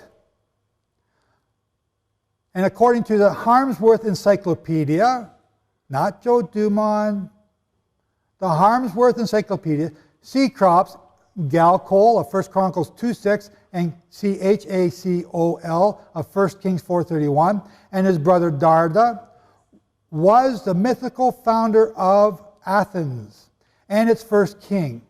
He was thought to have been the leader of a band of Hebrew colonists from Egypt. Whoa! The encyclopedia says that? It's right there. So these descendants are called Zarhites. Zarhites. Just like my descendants will be called Dumanites. And yours will be called whatever you are. Israelites. Did these bands of Israel refugees stay in Greece and Asia Minor? Or did they migrate further to distant lands across the sea? So now we're about to start to follow these names, because now that we know what they were called when they left Egypt, we can now follow them through history, because history records them. But the thing you just didn't know is what they were called. So we've got the Israelites over here and their symbols that we've already got. Now we're going to follow the Greek people. And then, I don't know if I'm going to come back and do the Israelite ones through Europe. So according to Euripides and the Greek geographer and historian Strabo, these are where the people of Danis and Galcol lived. And these are what they called themselves. The Dani, the Peleosigiote, the Peleoponeus, I can't say these names, Argos, Argives, and Achaia. These are all Israelite tribes. And they're in Greece. Which brings up an interesting prophecy or comment in the New Testament. When I forget who said it, but we were talking about Yeshua, and he says he's going to go where you can't find me. And they're saying, where's he going? Is he going to go to the Greeks? Why didn't they say, is he going to go to the Babylonians? Because the Greeks were their brothers, and they knew it because they had letters from the Greeks, from Athens to Jerusalem. And Eli, remember Eli, the big fat guy in Judges? He wrote back to them and said, yeah, you are our brothers. They got this records. Why aren't we taught this? Danis, Darda, Dara, Dardanelles, Dardanelles. Where are the Dardanelles? Okay, I forgot. You guys are Americans. You don't know anything outside your borders. Canada's to the north. Mexico's to the south. Those are the ones you let in real quick. Canadians you keep out. This is Turkey. Here's the Dardanelles right there. Named after Darda, who founded Troy. Troy is, well, you've heard of the Battle of Troy. When they first left Egypt, they landed in Crete. And they founded all these cities in Crete that have Egyptian or Israelite names. But there's an explosion there. Something bad happened. We don't know exactly what it is. We suspect it might have something to do with the Exodus and the sky turning black for 3 days. Remember the darkness that was so thick? Well, there was a volcanic explosion down here that wiped out a lot of cities around the Aegean Sea.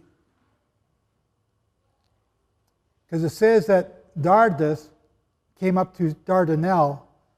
This is the legend of Troad, with a crippled ship, a crippled fleet of ships because of some explosion.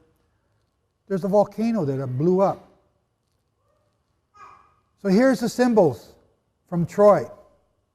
A serpent. This is a Trojan symbol, a serpent. It's a symbol of Dan. Darda is Dan. Troas. Now, these names that are being shown to you here are names of the descendants of the children. The legends that take place, and these become great legends, and we get great movies out of there. And I'm going to go a little bit faster now, because you guys kind of know the story of Troy and Helena. These are real people. These are Israelite people. And their morality happens. But this is stuff that you can search out and prove to yourself in your own encyclopedia. I love this movie. Because when I watch it, I knew who was who. And I knew who the names were and where they go. One of the names in this character, this thing is called Perez. Perez. P-A-R-I-S. I don't know where he went. Come on, yes you do. Yeah. This war took place in 1194, 1184 BC, and that lines up with the chronology perfectly. I don't have to fudge stuff here. It just all fits. Achilles, he got shot in the heel. That's where that legend comes from. He killed Hectus. Hectus was the next king of Troy. But this war that they lost in Troy, and all the kings, there were 50 sons of this king, 50 sons who were princes to be king. And they all scattered and became kings in different areas all around the Aegean Sea. But they had this fascination with a horse. Dan and the horse. You go to Ireland, they got white horses sculpted in the hills right now. That's why they took this horse inside, because it's a symbol of something that means something to them. So here comes another little boring stuff. It's family tree history, and it leads you down, what happened, who. And there's some great stuff in here, and I love history. I just love it. But we're almost out of time. So I'm going to go real quick and see where I'm going to end up. I'm trying to get to halfway. I'm not even halfway yet. But you follow the name by name, and each of the kings of Europe are found here.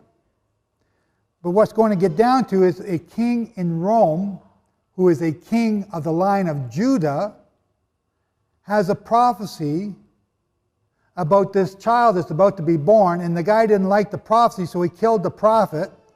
But the child was said that when he's born, he's going to kill his mother and he's going to kill his father.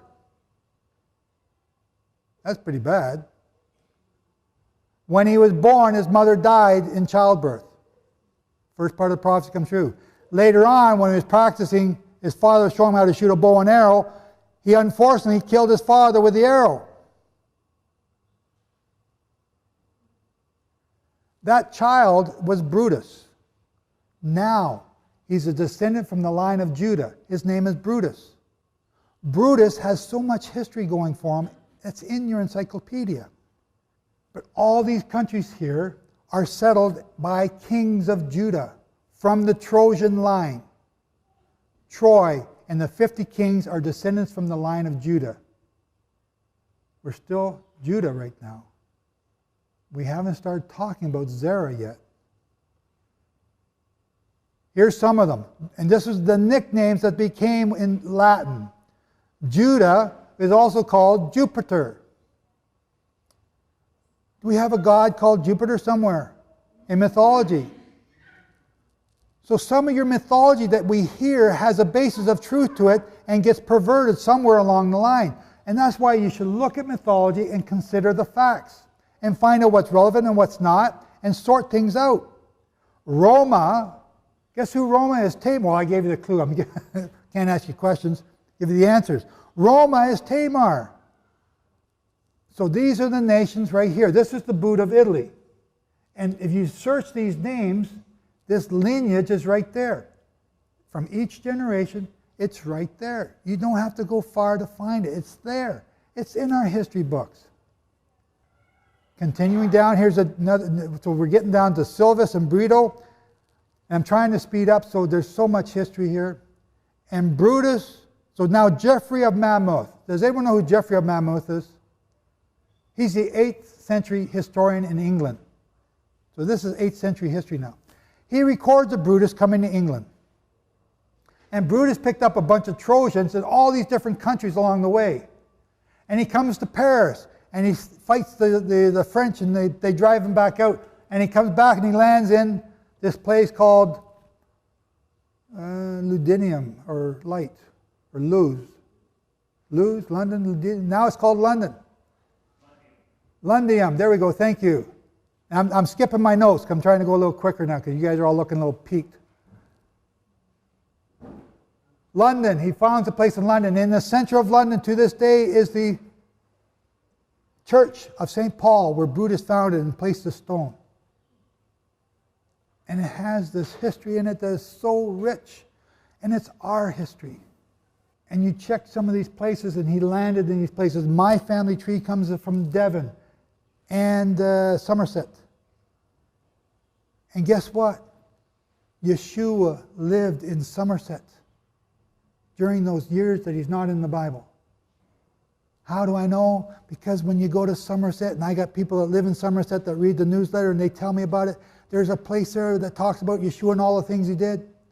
There's a little island down here called the Island of Wight. Guess who came there? Joseph of Arimathea, the uncle of Yeshua, uncle of Mary, the great uncle of Yeshua. So when Joseph died, the last known record of Yeshua, he's 12. When Joseph died, he took Yeshua with him and became his stepfather. And those boats that went around the Mediterranean and the Atlantic, it took 3.5 years, they took Yeshua with them. Their first stop was the Isle of Wight for lead. You need lead to make iron for the Roman army. Joseph of Arimathea was a proconsul for Rome. Proconsul for Rome. How could he go to Pilate and not get killed? Because he's a proconsul for Rome, which meant he's the most powerful man in Jerusalem. And he was also on the Sanhedrin. So he had these two things going for him. That's why he could go and claim the body, because he's both a relative, a proconsul, and on the Sanhedrin. But he took Yeshua here, and they have a song in the Isle of Wight, in the tin mines of Joseph. And they have a song about Yeshua. They have stained glass windows with a boy in a boat with Joseph of Arimathea coming to England. The boy, he's got red hair and a red beard and freckles. It's Yeshua. North American Indians got the same legend of a young man coming there to tell them about what's coming. I got calendars from Michigan describing the crucifixion of Yeshua, talking about him coming beforehand and telling what's going to come, and then pictures of a crucifixion afterwards that the Indians made in Michigan, just outside Sarnia. And the ruins are still there. Here's the St. Paul's. This is where Brutus' first capital was, in Londinium. Here's the stone inside there that describes these things and has all this history with it. And it's all right there, but people don't want to talk about it. So in the British libraries are all these old documents which have this history, and it's there. And these documents have been copied, and they're now online. You can read them. Okay, so I'm going a little bit quick, but prove this stuff. So then we come to the history. And you can take your history and genealogical, a direct line from King David down to the King and Queen of England this day. It's there. I can trace my family tree all the way back to Adam and Eve. I have to go by tribes for a few hundred years, but I can do it now. And I wasn't trying to figure all this stuff out to figure out who Israel was. I was just trying to find my family tree. This is the King of England who knew of his Trojan bloodline. It's one of the only kings of England that admitted it. So let's take a break now. Let's go and have lunch and let you guys go and think, is this guy nuts? Or is this stuff really real? And are we really the tribe of Joseph, of the 12 tribes of Israel, and also the ones that bear the name of Israel? Because that's what I'm telling you. So this afternoon, if you show up and come back, I hope you do. I'm still going to be here, and we're going to show you some more things, I hope. And I think it'll go faster because most of it is just pictures. Okay? Thank you. But right now, we're talking about the Trojan kings and how they are infiltrated throughout all of Europe. Because if you look at the kings and queens of Europe, they're all related. And how did that happen? It happens through the Trojan line. How many of you trace your family tree? Wow. Okay, it says in the Bible you're not to spend time wasting time tracing your ancestry, but I did. Okay, arguing it. You should do that. Find out who you are. It's amazing. Don't make it a religion. Just do it as an interesting thing. And they got computer systems now that all you got to do is punch in your name and it's already done by somebody else. So this is Illyria. Now, this is the part of Europe Asia, or the Aegean, and this is one of the places where Joshua chased the Canaanites to. Okay, I'm just in a little. I'm giving you an aside. I got rabbit trails everywhere now. And Joshua chased them here, and one legend that I read, he chased them all the way across to the coast of Portugal, trying to wipe them out. Now, some of those Canaanites, they survived. They lived here, and then they got pushed out by these other tribes moving in here. And they moved up to Northern Europe. And they were called, in Scotland, they were called the Picts. And remember I told you a little bit about Brutus? I'm really off my notes now. Now I'm going off the top of my head. Brutus took them and put them on a boat, took them all and put them on a boat and brought them over to North America. Today, we know them as the Iroquois. You know the Five Finger Lakes in New York? That's where they lived. Brutus brought them here from Europe. Why? To stop the fighting, so because someone's going to get killed. I don't know why I went there, I just did. But there are North American Indians that aren't natural to North America. They came from Europe. But then there's other ones, such as the Cherokee, like I mentioned yesterday, that came from the Middle East. And they got stuck here because King David's empire fell after 586. So anyway, what we're showing you here is we're showing you all the places that the Trojan kings went to. And so I'm trying, and the detail, it's in the details. Everything's in the details, and it's amazing. And what I'm offering to you all, every PowerPoint presentation that I'm showing to you, you only see what I want you to see, but I got notes here that are like my newsletters. If you want the PowerPoints, ask and you'll get them. Okay, and then you can take this and take it to your assembly and share it, whatever you want. You can do this. You can double check. So here's the list of kings from Troy. And it comes down to Antenor. Nope, that doesn't. It comes down to Alexander. So we got two different lines. Exum of the Sumerians. Who are the Sumerians? The Sumerians, we haven't even touched on them yet. They're this other group of tribes over in what we now call Turkey. But the Trojans are working with them. Why? They're the same people. Remember, the Trojans come from the Greeks who came out of Egypt, and the Sumerians, I sure hope I didn't cut that part out because I thought I would have covered it by now. We're going to get to the Sumerians, I hope, but I got to go quick. This is Germany, and these are some of the kings of Germany. And we're getting into the Franco kings. The amazing thing about the Frankish kings is that they come from the line of Judah, again, through the Trojan line. Its kings, the Frankish kings, all wore long hair. Why? They kept their kingly office until the Pope suggested to the East Franks, the Germans, that they could gain the power over the Moravians by cutting the king's hair. Sound familiar? Why would that cause them a problem? Because the kings were being Nazarites. And when you cut the hair of a Nazarite, like Samuel, no, not Samuel.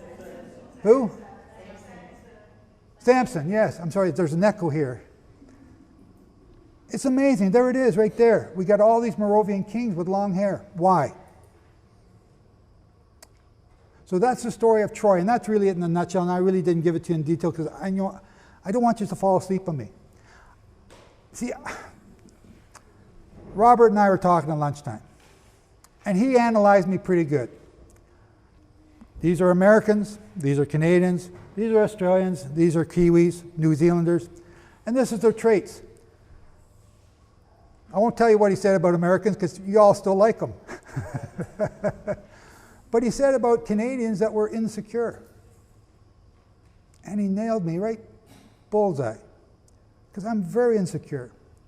I constantly don't think you're really interested. So I need, and what happened last night around the campfire, I needed that reassurance. Because I've been going to Israel and it's just me and a few people, and we don't talk about this too much, but I show them where the temple was and show them all this other stuff. And I show them a little bit of this, and But for me to see this number out here again this afternoon, it's like, I don't know, it stuns me. It just stuns me. Anyway, sorry, I'm off again. But I need the reassurance, so I'm glad to see us here. Who are the Spartans? Okay, we sort of went over the Trojans real quick. They are of the tribe of Simeon. They come from Lacedaemonia. Now, if you go to Stephen Collins, write this down, Stephen Collins, 10 Lost Tribes of Israel. That'll take you to his website, and he'll tell you a story.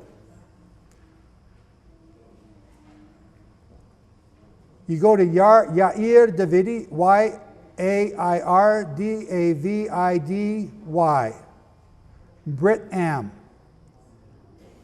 And they have all this information.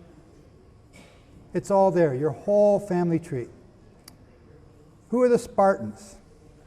The tribal emblem of the Danites was a snake with a serpent in its claw, and Josephus records a letter written by Lacedaemonian Greeks to the Jews in which they expressed their kinship to the Jews. Their seal that the tribe of Dan was affixed to the epistle, the eagle with a dragon serpent in its claws. Remember, we already saw that.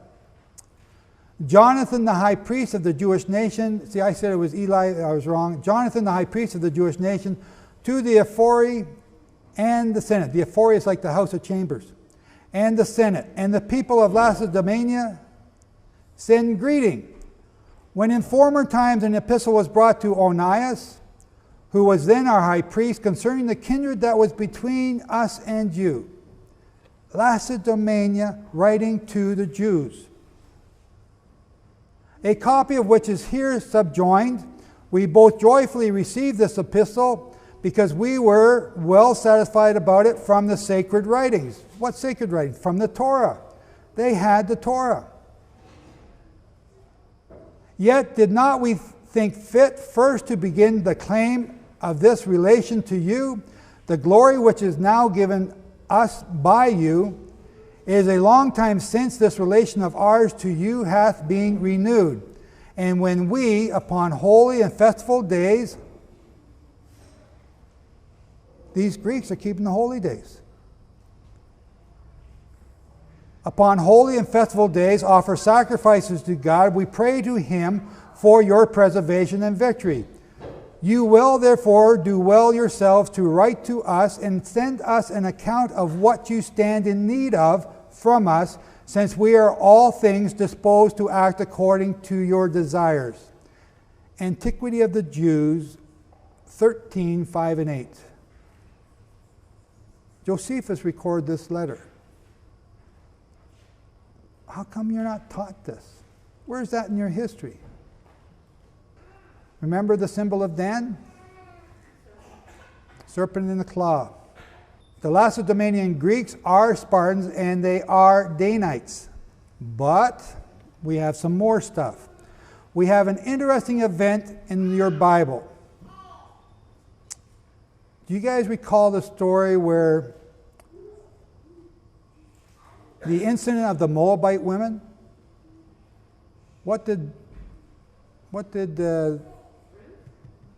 No, not Ruth. They're standing there and they're talking about the Moabite woman, and all of a sudden this one Simeonite prince comes in with a Moabite woman, stands in front of these guys, and then takes her to his tent, and he's making love to her. And what does Phinehas do? He takes a spear and shoves it through the both of them to stop the plague. Do you realize how big a deal that was? It's only like 3-4 lines in your Bible. This was a huge event. Here are the tribes of Judah, or tribes of Israel, at the first census and the second census. The first census was taken shortly after they left Egypt. The second one now is right after this event. look at the numbers. Reuben doesn't change. Simeon, who this prince was, changed by 37,000. Gad went down by 5. Judah went down by 2. Issachar went down by, or up by 9, Judah went up by 1 or 2. Issachar went up by 9. Zebulun went up by 3. Manasseh went up by 20. Ephraim went down by 8. Ephraim had the double blessing. Why did they go down by 8? This is over a number of years now. This is almost the 40 years in the wilderness. Why would Ephraim go down by 8? Benjamin went up by 10,000. Dan went up by 1,700. Asher went up by 11,000. Asher went up by 11,000, and Ephraim went down by 8. When you read these numbers, you just go, whoop, keep going, plow through it. I don't know what it means. Naphtali went down by 8,000. But the totals are only down by, when you add them all up, only down by 1,800. So you really don't notice it. But notice the tribe of Simeon. What did I tell you about Simeon? What was his symbol? The sword. Right? Simeon and Levi, the sword and the castle.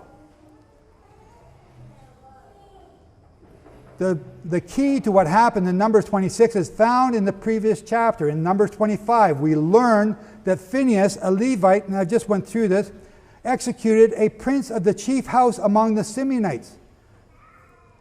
Okay. I'm from Canada.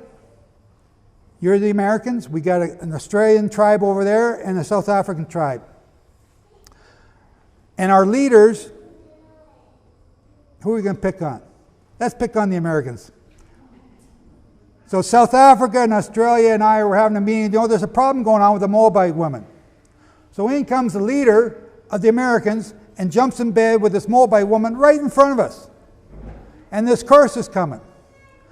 So we send our South African woman, Anna Marie, and she goes in and sticks a spear through the American. Do you see a problem here with all the rest of you? You'd be up in arms because you really didn't think it was that bad because we're already intermingled a little bit anyway.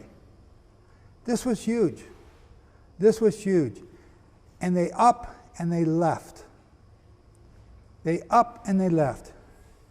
The Bible does not record which tribe suffered the most from that plague.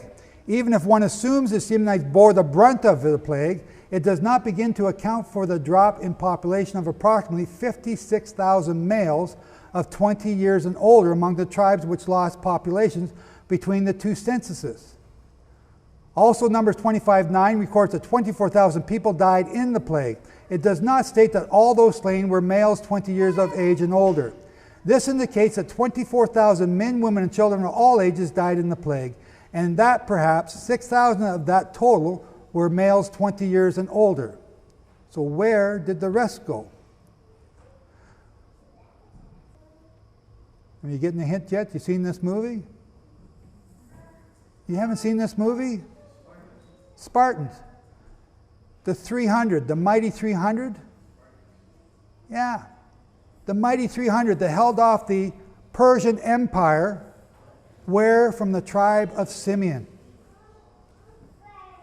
That's just an amazing story. Okay, so I'm not going to prove it to you here. I want you to go do some homework. I just want to show you that the numbers in your Bible happen to be real life events in our history, or the Greek history, which is our history as well.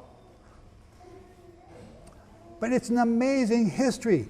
Your Bible is alive with history. You need to read it, and don't just read over it. If you don't understand it, go and find the answer. It's amazing. Okay, maybe you don't. I love history. I can't get enough of it. John 7:34, you shall seek me and shall not find me, and where I am you cannot come. This is what I mentioned about before. Then the Jews said among themselves, where is he about to go that we shall not find him? Is he about to go to the dispersion of the Greeks? Unless you understand that the Greeks are the Israelite tribes that left before the Exodus, and part of the Simeonite tribe that left during the wandering in the wilderness, and even took other tribes with them, you wouldn't know what this means. And you just read right over it. That's, wow. The Doric is a dialect and a local lingo spoken here in the northeast of Scotland, especially around Aberdeen City in the county of Aberdeenshire. How many Scots are here again? Any Dorians? No Dorians? No Dorian dialect? The Dorians are the Simeonites who migrated from there to the boot of Italy, and from the boot of Italy up to this spot here. Okay, that only makes really good sense if you're Scottish and got a Dorian. No wonder I like to fight, right? Again, I'm going fairly quickly here. I'm skipping lots of stuff. Please, if you want these notes. So we got Galcol or Cecrops, Attica, which is modern Athens, and this is the city that he founded. And it's in your ancient history books. So, these are the children of who? Zerah. We have Pharez, the one that inherited the birthright and the throne and the crown, coming down to Zedekiah. Zedekiah is killed in 586. That line of the kings is gone. So now what? Well, okay, Northern Irish, where are you Northern Irish people? Oh, really? I didn't know that. Me too. Okay, 3 people I like. The rest, yeah. We're Irish, let's fight.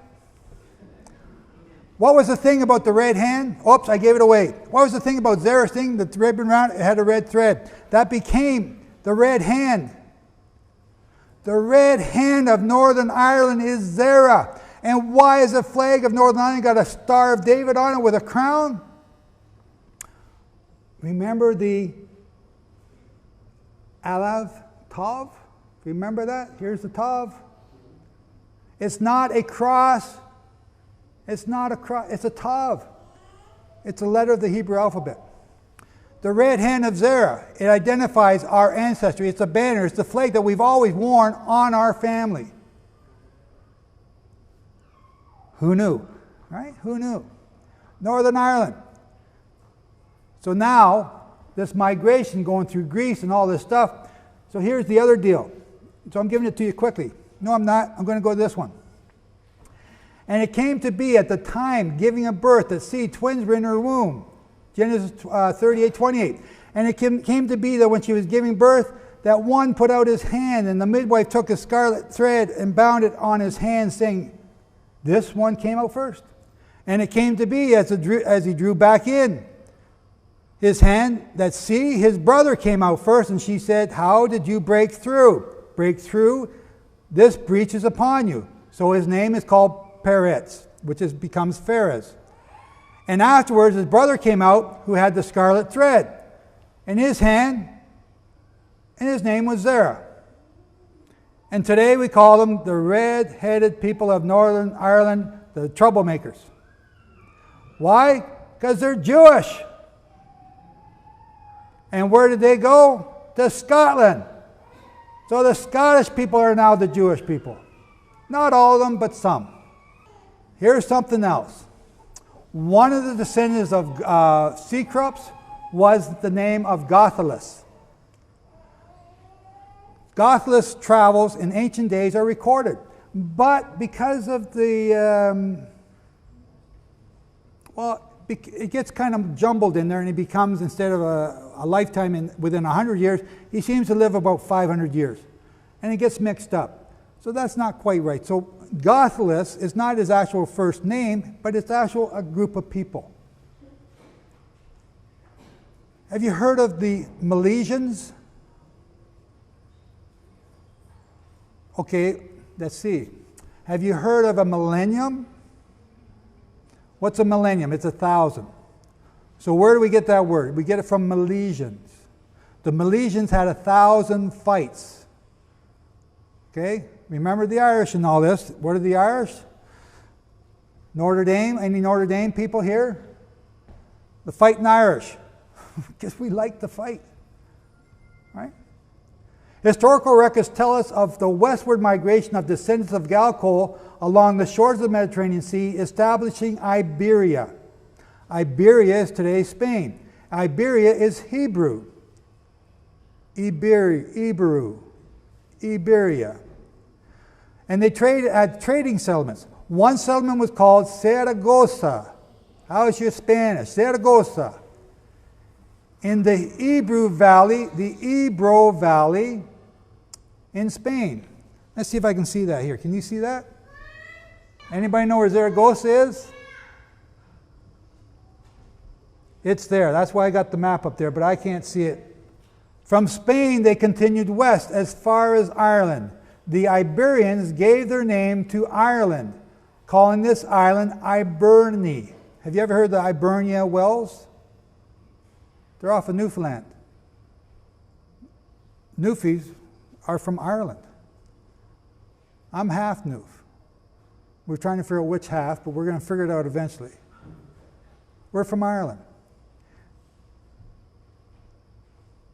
And the abbreviation of Iberni is E-R-N-E, and subsequently Latinized into Hibernia.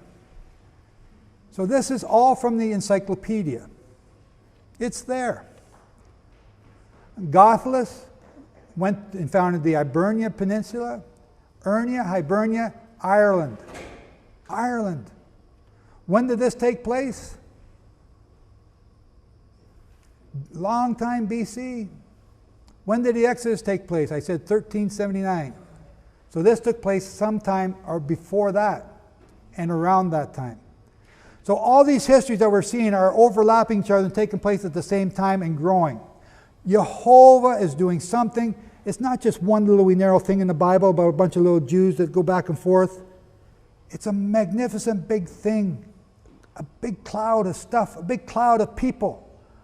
Here and over here and coming here and brought up this way and ending up here. And then they end up over here. The story of Gothel's travels is truly remarkable, showing the hand of Jehovah, God at work as he dispersed his people Israel from Egypt. The Chronicles of Scotland. Have you ever read the Chronicles of Scotland? Why? Have you read the ancient historical chronicles by the magnificent Masters 80 of Ireland? It's awesome. It's this big. And it's all from the ancient annals of Ireland. It's awesome. Why do you guys just focus on your American Constitution? Because in a few years, you're not going to be talking about it. Focus on your history, because it tells you who you are, where you've been, and where you're going. So continuing this national encyclopedia, for as the old chronicles reveal, there was a Greek called Gothelus, son of Cecrops, Galcol of Athens, otherwise of Argus, king of the Argives, who left his native country of Greece and came to Egypt with a strong company of goodly young men. At this time there reigned in Egypt Pharaoh, the scourge of the people of Israel. I'm not reading out of the Bible. This is an encyclopedia talking about a historical document. What did I say it was? Where did I say it? What is it? The Chronicles of Scotland. How's your Scottish accent? Mine's terrible. You guys don't want to give it up because you're all stubborn? Yeah, stiff-necked Israelites. I know he is. And he came, and there's the scourge of the people of Israel, whose son followed in his father's iniquities, was drowned in the Red Sea. The Chronicles of Scotland. with all his army. The king Pharaoh received Gothlas openly because he, Gothlas, appeared to support the Pharaoh against the Ethiopians and the people of Midian. Where's Midian? On the other side. It's called Saudi Arabia today. Then Pharaoh, with the support of the Gothlas, won a fierce battle against the Ethiopians and brought them so close to defeat that Gothlas took their principal city called Meroe. Gothlas, after this great victory, returned to Egypt and was made general lieutenant over all of Pharaoh's army soon after, because he was of the royal bloodline of Greece. What's that royal bloodline of Greece? It's the royal bloodline of Judah, through the line of Zerah. King Pharaoh gave him his daughter called Skota. Now that's another different story. That's another version. So here I'm saying the same thing here. I'm skipping my note. Another version of the story goes like this. So we got different historical records here. So I just read you one from the Scottish Annals. Now we're going to get into the McGeegan Family Society newsletter. So this is another Scottish history on this stuff. One of the most memorable chapters in history is the Celtic race. Celtic race? Are you all Celtics? That's as far back as I could trace. Now we can figure out who these people are. The Celtic race deals with Niall, N-I-U-L, or Neil, pronounced today, youngest son of Phineas, Pharsis, king of Scythia. Who's Scythia? We haven't even got there yet. King of Scythia. So the king of Scythia is over here in what is today called Iran and the Caucasian Mountains, the Caucasus. Niall was reputed to have mastered all the languages of the then known world. The fame of his learning. Remember, the children of Zerah were the wisest of all? And Solomon was even wiser than them? It's amazing that had to be mentioned in the Bible. Because here's this guy who knows every language in the world. The fame of his learning and wisdom spread worldwide. King Pharaoh, probably a corruption of Pharaoh, the first style Pharaoh Singras of Egypt, invited him to Egypt to instruct Egyptian youth in the sciences. The king gave Niall a large fiefdom on the Red Sea and gave him also his daughter Skota in marriage. Different version. So here's another version by Keating. Milid of the Milesians. Where do we get the Milesians from? 1,000 battles, 1,000 fights, 1,000 wars. Milid, again seemingly the same as Gothlas, befriended Moses and the Israelites. Pharaoh in Tur, supposed son of Nectanebus, and the Egyptian in time remembered their old grudge to the descendants of Neil and the family of Gadal. Now here's an interesting word. Gadal is another word for Gothlas. Gadal. No Irish Gaelic people here? Oh. Namely, their resentment for the friendship the latter had formed with the children of Israel. They then made war upon the Gales. So now they're called Gales, from Gadal, who is Gothlas, who were thereby compelled to expel themselves from Egypt. A few years after this, the Pharaoh died, and his sons Baccharis, Pharaoh received the crown of Egypt, and he oppressed the people of Israel with a worse slavery than did his father. Therefore, no hope of liberty appeared to the people of Israel until Moses returned from Midian, where he was banished to show the commands of God to the Baccharis Pharaoh. Where am I getting this from? This isn't the Bible. This is history. And it's not American history. Look in your encyclopedias. It's there. And I just got this off the internet in Encyclopedia Britannica. Following this, Egypt was punished with strange plagues because they held the prophecy of Moses in contempt. Gothlas, concerned by the present plague, that was the terrible response of God, resolved to leave Egypt for another abode. A short time afterwards, he provisioned a ship and sailed out of the mouth of the river of Nile with his wife, friend, and servants, Greeks and Egyptians, for fear of the plagues of God. After a dangerous voyage on the Mediterranean Sea, Gothlas landed in a part of Spain called Lusitania, which is afterwards called, Lusitania is also called, what? Okay, now you're getting close. It's called Portugal. That is the port of Gothalis, or the port of Gothel. Right up here is a port. And this is the port of Gothel. This is, as you know, is Portugal. But up here was the port of Gaul. And that's where he landed. And he began to have a war with the Spanish in here. But the Spanish being too numerous, he leaves. But his name remains there. There we go. There's a better picture there. You see it there? The port of Gael, the port of Gothalis, which is now called Portugal.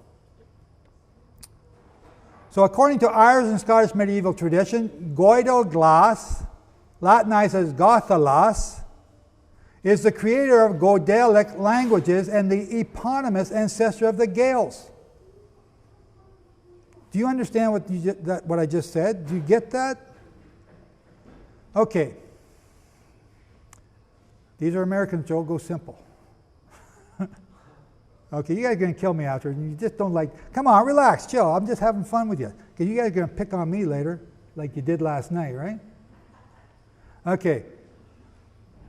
Gothalis comes from the Egyptian Cecrops, right? Which was from the tribe of Zerah, which is of the tribe of Judah, and he left before the Exodus. He left before Joseph died. They have this language, and it becomes known as the Gothelic language, or Gothalis language, which is now called Gaelic. Ah, now you're getting it. Okay, yeah, they are Americans. Okay, now they're laughing. Okay, so now, remember I said before that if you speak Gaelic, you can talk to a Hebrew and not need a translator. Because it's the same language. This is how it happened. In Wales, they still speak Gaelic now. You don't need a Hebrew translator to talk to them. The difference is the accent.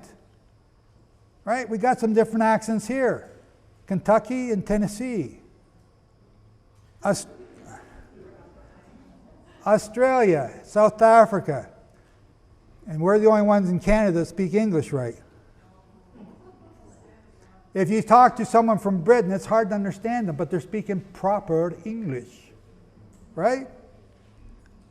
About. How do you say that? Anyways, here's an explanation following through a genealogical family tree chart. Milispan. Milispan is the Milesians, and it became Hispania. All these little things, and you can get this from the historical the four masters of the Chronicles of Ireland.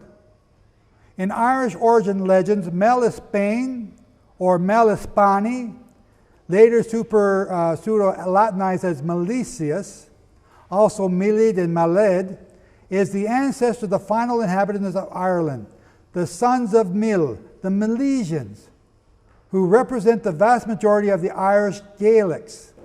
His father was Baal, son of Berogan. Mil is very much the product of Latin Christian scholarship. His name is an Irish version of Latin Milis Hispanii, meaning soldier of Hispania, which is attested in the passage, and I don't know what that means, in the 9th century pseudo-historian Britannium. So there's a history of Britain called Britannum, the history of the Britons. The work offers an account of how Ireland was successfully taken by settlers from Iberia, which was Spain. Among them, Partholam Nemeth and the three sons of Hispanic soldier, the Tres Finit Milites Hispanii. As A.G. Van Hamel, so, okay, we're getting into a lot of details here, but Spanish people came to Ireland. And I met a man who is as Irish can be. He was my neighbor, and he looked like a Portuguese person. And he had no Portuguese ancestry in him. But this is our history. It's following us. So in Northern Ireland, we have the Ulster Scots. What are the Scots doing there? I thought the Irish were the red hand. But they are. And then they moved to Scotland because of this marriage of Scota, who, by the way, was Jeremiah bringing her with Baruch, his scribe. You've heard that story? Really? Some yes, no? Okay, 586 BC, Zedekiah is killed. Jeremiah is thrown in the well. And all of Zedekiah's sons are killed before they put out his eyes, right in front of him. No more lineage of Zedekiah. Jeremiah is taken out of the well, and he ends up with, and you read it in your Bible, with the daughters of the king. More than one. And they bring him down to Egypt. And they land in a city that's called to this day something, and I forgot the effect of the king's daughter city. It's on the Egyptian border with Israel now. And that city was protected by these Egyptian persons. What's Jehovah doing? He's protecting the king's daughter with Israelites from Greece. It's amazing. And then they sail up to Spain, and then they go to Portugal, and then they go up to Ibernia, and they land in Ireland. They land in Northern Ireland. And they marry into the kingly line that was already there. And they change the name from Gallus to Scotus in honor of this queen, this princess of Zedekiah. And she was such a noble queen. So they called everyone Scots after her. And the Scots are in Northern Ireland. But the Scots move. And see the little green areas? They go from Northern Ireland, the green area, to the green area of Scotland. And it's when they crossed over that sea that they got the Scottish accent. And this is where the Dorians kick in, because they got a Dorian language here. The Scots historically are intruders. They came from Ireland and built the kingdom of Dalriada on land which had once been Pictish. Remember I told you about the Picts being taken out by Brutus? In the west of Scotland, in Argyll and the Isles. By the mid-6th century, they held a sizable kingdom lying north of the Britons on Strathclyde and stretching up beyond the Great Glen, and they named it after the district of Ulster. The Scottish named this after the district of Ulster, from which they took their royal house. The History of Scotland by Rosalind Mission. The oldest Irish chronicles reveal that Abbot Tigernach, a descendant of the Scottish kings of Ulster, led a colony of Milesian Scots from Antrim, which is my hometown, from Antrim in Northern Ireland to the northernmost parts of England. After defeating the Picts in a number of battles, they gained complete control of this area and also named it in honor of Scota, Scotland, the land of the Scots. Who are we talking about here? The Red Hand, remember, of Northern Ireland. So what do? They're Jewish. What's their symbol? The lion. So instead of it being a golden royal lion, they make it the red lion. This is the symbol of Scotland. It's a banner identifying who they are, going right back to Zerah, the son of Judah. Those Scots migrated again. They came to what we call New Scotia, Nova Scotia in Canada. They're a hard-headed bunch of people. There's the flag of Judah in Israel. It's there right now this day, a blue lion. There's the flag of Scotland, a red lion. There's the crest of the King and Queen of England. And there's the royal standard in the middle there with the 3 lions in it. And Ireland and Scotland are in the crest. Your heraldry tells you who you are and identifies your way back home. Here's a royal lion from the Czech Republic. Which? This one? So here's one that has this emblem on her family. Here's the coat of arms of the former kingdom of Bohemia, another lion. I don't know where this one's from. Just landed on my sheet here. I love this place. I love this place. Here's Lyon, Spain. Norway. Holland. Oops. Yeah, Norway's got the battle axe. What do you see there in Holland? The symbol of the sword. Right there. Right? Everything that you see in here, and notice that the Dutch don't have a crown on it. Interesting. Now the Scottish have taken the crown off. Why? Because the crown got passed on to England in 1300 by Longshanks, another one of my ancestors. Yeah, I come from a group of bad people. Right? Yeah, well. Here's Northern Ireland, another coat of arms. Notice the red hand, the red line on the side. But you notice that none of these animals are chained down like the unicorn is. Here's Belgium. Remember Belgium? I'm telling you all these countries that are part of the tribes of Israel. Okay, remember what I said about Belgium, the royal chalice? You can see it up there in the end of these little sticks or staffs that they have there. Macedonia, 1595. Denmark, whoops, here's the three lions. The three lions of Judah with royal crowns on. Here's the royal arms of England. Wales. So what we've now looked at is ancient history that took place before and during and after the Exodus in 1379 BC. We got one more thing to do now. We've got to look at it in relative history. Because this is the one you're all familiar with, but you haven't connected the dots. And all I do is connect the dots. It's the favorite thing I used to do on my drive down the floor, connect the dots. The great nation of Assyria began to have contact with Israel at the Battle of Karkar. Remember I talked about the Battle of Karkar? 853 BC is one of those benchmark years. It was 734, 732 BC. Now see, here's another little thing. Keep in mind here, when this started, who invited Assyria to come and fight Israel? Judah. Judah. Why? Because Assyria was giving Judah a hard time. Who sold Joseph into slavery? Judah.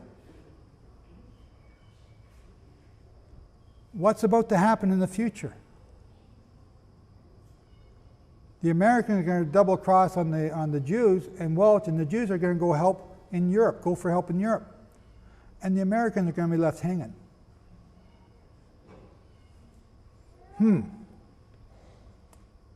But here is the depiction of Judah, or of Israel being captured, of Judah being captured. Zedekiah. This is a black obelisk. I mean, this is Jehu.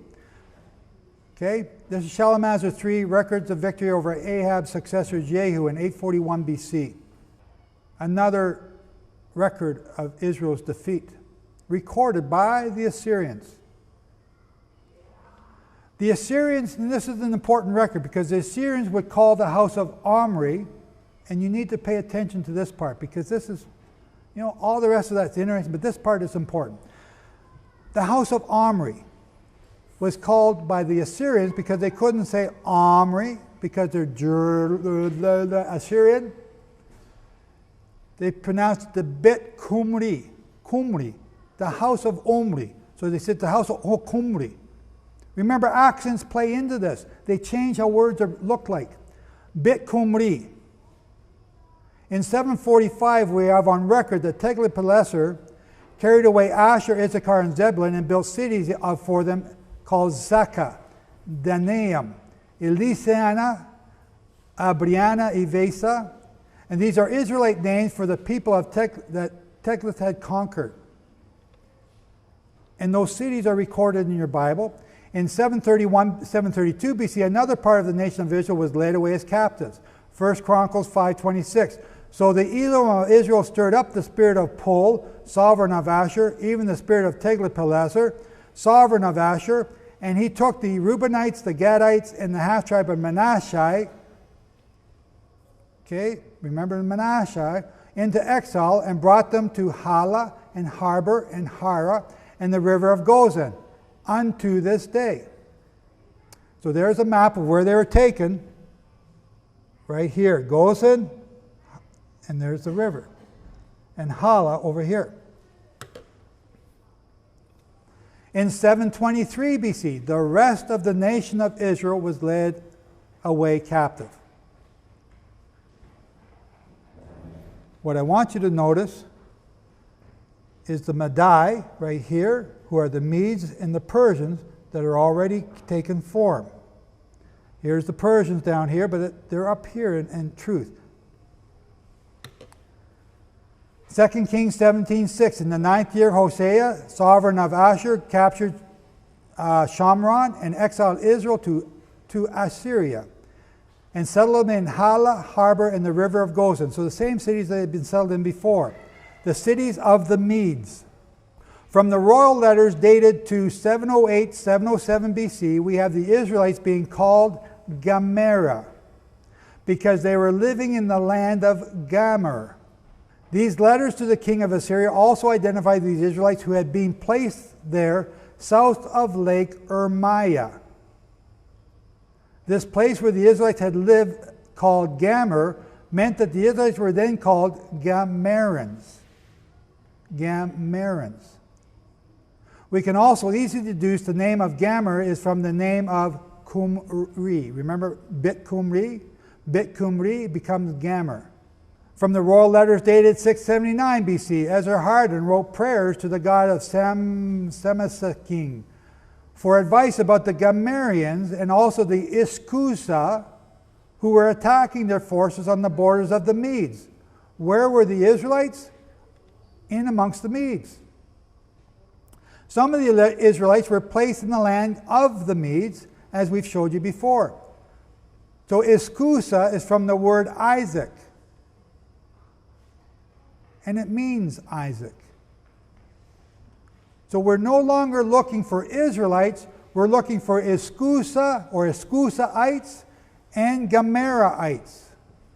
That's what you should be looking for in your history books to find out who and where the tribes went. The house of Israel is already calling themselves the house of Isaac before the captivity, because we read it here in Amos, and now we see that they are also called Iskusa, a form of the same name. You see there, they call themselves Isaac, the house of Isaac. The Iskusa were called Skuthe, however you want to pronounce that. See, I can't even say these names, and that's the problem with going to different languages. The records of our ancestry is recorded by people that did not speak Hebrew. They spoke Assyrian. And then after that, they spoke Babylonian. And after that, they spoke Persian, and they spoke Mede. And those are the records that we have. And then they spoke Greek. And these records all change the way you pronounce the names. But they're called Saka by the Persians, which means Isaac. Herodias, who is a Greek, tells us that the Persians called the Sake, Scythians. Now you have another known family in history. So did the ancient Greeks. Another name of them was the Sake. Even the Chinese recognized this people, calling them the Sei. Chinese imperial records and even Greek history claim that the Sakasina, originally Scythians, were pushed west and displaced by the Asian tribes. So right now I've just shown you different nations around the world are recording the Israelite tribes of Isaac by the name of Scythia, Asaka, or something to that version. After the reign of Sargon II, so now we're moving down our chronology. Sargon II, 721 to 701 BC. Remember, they went into captivity in 723. So this is only 20 years. Is that going right? Yeah, 20 years. The name Qumri or Qomri is not mentioned by the Assyrian kings anymore. This is when the Gamera become Gimera and are recorded by the Assyrians as living among the Mene. Remember the Mene, I showed you on the map, is the Medes. A few miles, well there it is, a few miles from the Medes. As we've seen, the names Gemer, Gemara, and Gamera are corruptions of Qumri or Qomri. Now, you guys say this stuff. Say these words and pronounce it. Don't just say it yourself. How would you say these words? How do they sound when you say them? Because that's what this is. It's a lesson in phonics.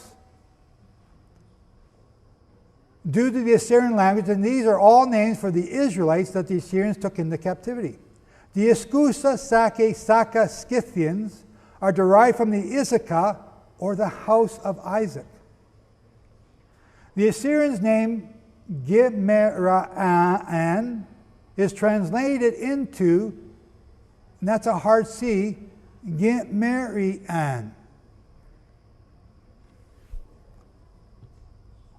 Isn't that so simple? Now we've just identified where they went, and all we've done now is go 23 years in history. Okay, I see some ahas going on. The lights are, people are falling asleep, but the other way, I see it. The Assyrians of the time of Esarhaddon record campaigning against a people they called the Akkadian, the Ashkusa, or the Ishhuza. It is a record by the Assyrians in the second year of Esarhaddon, 679 BC. So 723 to 679 BC is what? 50 years. How long is 50? That's World War I or II. That's not that long ago.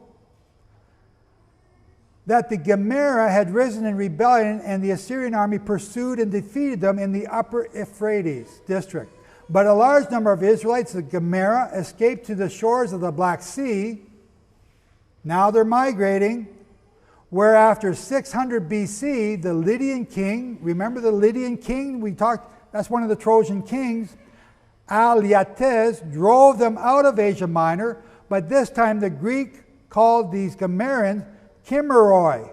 Kimmeroi. Say it, Kimmeroi. Translated into English as Kimmerians. The C is a hard K. The single greatest proof that the Saka, Iskusa, Gemera, Kimmerians, and whatever other spelling of the name that was used are all the same people comes from the Behistun rock in Iran. Everyone who knows about the Bible knows about King Darius, who ascended to the Persian throne in 521 BC, 200 years after the 10 northern and most of the rest of the tribes of Israel had been taken into captivity. In Daniel 5:30, Darius the Mede, who was the king who took over after Belshazzar, the Chaldean king, was slain. Darius is the king who put Daniel in the lion's den in Daniel chapter 8. But that's about all biblical students know about this King Darius. What you probably don't know is that during the first 6 years of the reign of King Darius, his army had put down rebellions in various parts of the empire. This included portions of the Scythians, which we now know were those 10 tribes of Israel. They have never been lost until the 19th century. They have never been lost until the 19th century. That's when they became lost. They are recorded throughout history. You just don't know what they're called. This is British Israelism. No, it's not. This is biblical history that you can find in any Encyclopedia Britannica once you know what the names are. Do not let somebody blackball this by calling it something that it's not, making it sound bad. Darius recorded taking some Sakas, S-A-K-K-A-S, prisoners. This record was inscribed on a stone face and forms an important Israelite Scythian archaeological link that no one can deny. And because of its location, no one can destroy it. This is in Iran today. The inscriptions are in 3 languages: Babylonian, Akkadian, Elamite, which is Susian, and Persian. They are chiefly in the cuneiform and wedge-like characters. A young English officer in the Persian army, Henry C. Rawlinson, is given credit for successfully deciphering the Old Persian signs. Each language records the exact same event. The inscription is like the Rosetta Stone of Egyptian hieroglyphs. Once the first language is deciphered, the rest came after. The dormant features of the Behistun rock inscriptions is King Darius in royal attire and surrounded by captives. Around the captives are the 5 main panels, 20 in all. The first panel contains 19 paragraphs, and I'm going into detail here because this is important. Listen and understand. 19 paragraphs and 96 lines. Each paragraph commences with the words, I am Darius, the king of kings, the king of Persia. The second panel has 16 paragraphs and 96 lines. Over each figure is a brief history of the man and the tribe he represents. The inscriptions include a list of 23 nations over whom Darius ruled, and named among these are the Sakkas, S-A-K-K-A-S. In both the Persian and Elamite versions of the original word is Sakka, S-A-K-K-A. But in Babylonian version, the same people are called Gimera, G-I-M-I-R-I. This is indisputable proof that the Assyrian and Babylonians called the Israelite exiles Gimera, regardless of where they lived. It also proves that a branch of the Gimera, called Sakka by the Persians, had migrated a long way and lived on the eastern edge of the Persian Empire. The eastern edge of the Persian Empire is entering into the Chinese, what we call the Chinese territory today. Look at a map of Iran. So, more proof. And this is where you guys should get excited. Just in case you still need it, the Sakka were a branch of the Gomera, and therefore the original tribes of Israel is provided by another trilingual transcription found at the tomb of Darius in southwestern Persia. This tomb is cut into the face of the cliff of the valley of Nakwas, I can't say it, near the ancient city of Persepolis. Again, the inscription includes a list of the nations over which Darius ruled. This time he lists 3 separate groups of people, groups of the Sakkas. King Darius says, by the favor of Ahura Mazda, these are the countries which I seized out of Persia. I ruled over them, they bore tribute to me, and they did what was said to them by me. They held my law firmly. Media, Elam, Parthia, Arya, Bactria, Sogdia, Chorasmia, Drangiana, I should have these up there for you to read, Arachosia, Satagadia, Gandhara, India, and the Hyoma drinking Scythians, the Amerindian Sakkas, the Scythians Sakka with pointed caps. Who are the Scythians with pointed caps? We call them toques in Canada now, right? Toques. We don't call them toques? Am I not allowed to say toques? Man, toques. They're toques. They're like pointed hats, winter hats. So, the Hyoma drinking Scythians. What was one of the things about Joseph in his prophecies? They're drunkards, right? Joseph, Ephraim, the drunkards of Ephraim. Here it is. It's been recorded for you in history. I don't know what Hyoma is, but I think it's a drink. Now, these particular drunkards were called Amerindians. Okay, no one's getting an aha moment. Okay, let's carry on. You guys, okay, let's carry on. No, hold on. Let's carry on because the aha's coming. The Scythian Saka with pointed cap. So there it is, a picture of a Scythian with a pointed cap. That's an Israelite. That's a Canadian Israelite. We still wear those toques today. The American Saka is an early version of the word American.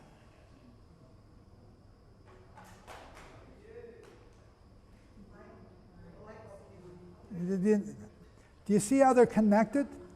Say the top word to yourself. Say it out loud, just so you can whisper it. American. American. Manasseh. Let's go a little bit back. We got to show this to you a little bit better than that. Like I said, I don't just prove it. I try and prove it 4 different ways if I can. Manasseh. One of the sons of Manasseh was called Machir. Machir is also equal to, in other pronounces, Merakada. Merakanda. Do you see Canada in the last part of that name? Merakanda. Maruka. And Amerigio. I don't even know how to say that. So when you have an Amerigio, what do you have? Mercia is also another way of saying the same son of Machir, is known to, on the continent of Meringus, the land of Machir of America. Machir is America. It's a son of Manasseh.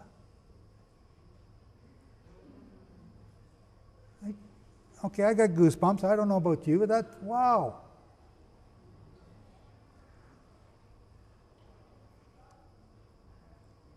Machir equals Markada, Makanda, Maruka, Amarigi, all of the East Caspian Sea. That's where they lived, all of the east side of the Caspian Sea.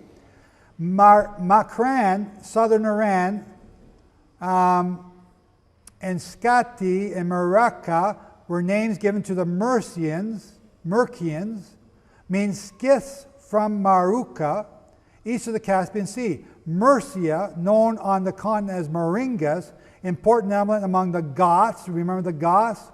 The Meringas were important among the Goths and Anglo-Saxons. Marcomanni is another name for them in Germany. The name of Machir, son of Manasseh, became, after a simple letter permutation, the name America, which therefore may be understood as meaning the land of Machir. You can find this on Yair Davidi's Britam site. Yair Davidi is an Orthodox Jew. He does not believe in Christianity. And he's done this as a Jew to find out where the 10 lost tribes went. This is his information. You know, it's right there. With Israel gone, all that was left after 723 BC was the southern kingdom of Judah. And they too were taken into captivity. And there's where they were taken. And notice again that the area that they were taken of was Babylon. I also want you to notice that one of the main things that Assyria and Babylon do is when they beat you in a war, they transport you to another place so that you become disoriented and can't organize against them. Important piece of information because it continues to be done today by key nations. And we'll be talking about that tomorrow. And again, I'm going to use heraldry to prove to you who they are.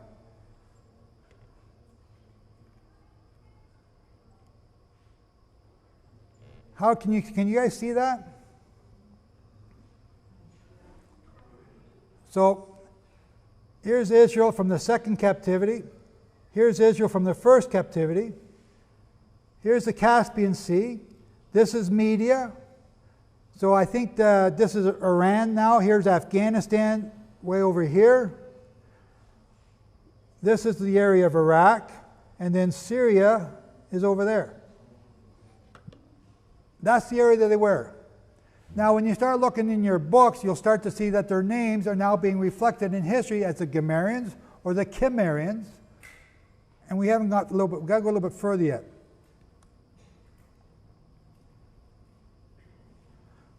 So they're all in Iran, which I just showed you, and Iraq. And right here, or up here a little bit, is the Caucasus Mountains. Why is that important?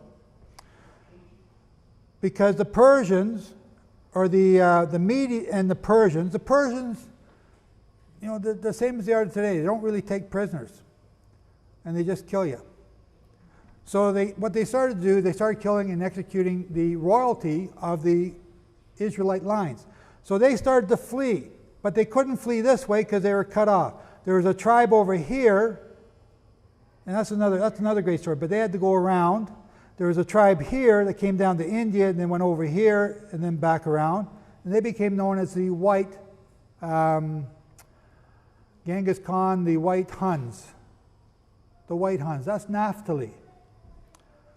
But the majority of them are trapped right here by this wave of Medes and Persians. And I might be getting ahead of myself. No, I'm not. I'm right on.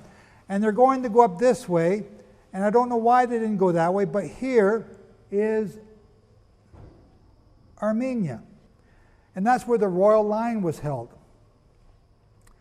Here's the Caucasus Mountains. You can't go through it. It's a barrier, and we're going to get slaughtered if we don't find a way to go through. But there's a pass right here, I think it is. And it's called the Pass of Israel. Wow. Do you ever wonder where you get the name Caucasian from? Instead of just being called white people, we're called Caucasians. Because we had to pass through the Caucasus Mountains, and we lived on this side of them. This powerful and increasingly numerous people therefore spread further north, both east and west of the Caspian Sea. To the west of it, they penetrated into the Volga and Don River valleys. The Don River, that's a clue. It's named after Dan. And they were called now the Syro-Matians and the Royal Scyths. The Royal Scyths. Nomadic people. To reach these lands, they had come up through the Caucasus Mountains by a great pass, which is today occupied the Georgian Military Road. Perhaps economists have changed the name of the pass in recent years, but from ancient times until within our own lifetime, the pass was known as the Pass of Israel. The white race of Europe is also known as Caucasian because of the ancestors of many of them did thus come out of the Caucasus Mountains. And to travel through the Caucasus Mountains, taking the route by the Georgian Road, this is one of the two highways through the mountains from south to north. Do you know when Israel crossed the Red Sea, it parted? Yeah, you know that. When Israel crossed the Jordan, it parted. Are you aware that when they went through the Caucasus Mountain, the raging river there, stopped and parted so they could go across? Where is it in our history books? But it's there in our history. Why don't we know this? While Nebuchadnezzar was attacking Jerusalem and taking the southern tribes of Judah and Benjamin, known as the house of Judah, into Babylonian exile in 604 and 586 BC, the western branch of the northern 10 tribes, now known as the Cimmerians with a hard C, Cimmerian, were migrating up what is now the river Danube. That's that blue line. They arrived near its source in southern Germany around 600 to 500 BC, where they became known as the Celts, with a hard K, C. Or they're also called Gaul, after Gauthilus. Remember Gauthilus? Gaul, Gaelic? Among the tribes of Scythia, the Messengeti attracted the notice of all ancient historians. By their number and warlike ability, those who described them in more detail divided them into the Massengeti and the Thissengeti. The Geti, part of the name, soon evolved into Goth. The Messengeti were the greater Goths, and the Thessengeti were the lesser Goths. Thus, we already find among the Scythians names we can identify as the peoples who later conducted the great migration into Europe. The Goths, as we know, were later called Ostrogoths, meaning the East Goths, and the Visigoths, meaning the West Goths. So this is history that now is starting to become relevant to you because you understand it. We have seen that the names of the Mesengeti and the Thesengeti evolved into Goths and Ostrogoths, or East Goths, and Visigoths and West Goths. I'm talking fast, I'm sorry. The historian Ptolemy, remember I told you about Ptolemy? He recorded history from the Babylonian kings down to our modern time. Who died in 150 AD, mentions a Scythian people descended from Sakai by the name of Saxons, who had come from Media. Albinus, who lived in the 1st century BC, also says, now Albinus is another historian who lived in the 1st century BC, the Saxons were descended from the ancient Saka of Asia, and in process of time they came to be called Saxons. Prideaux, another historian, reports that the Cimbrians came from between the Black and Caspian Sea, and that with them came the Angli, Angli.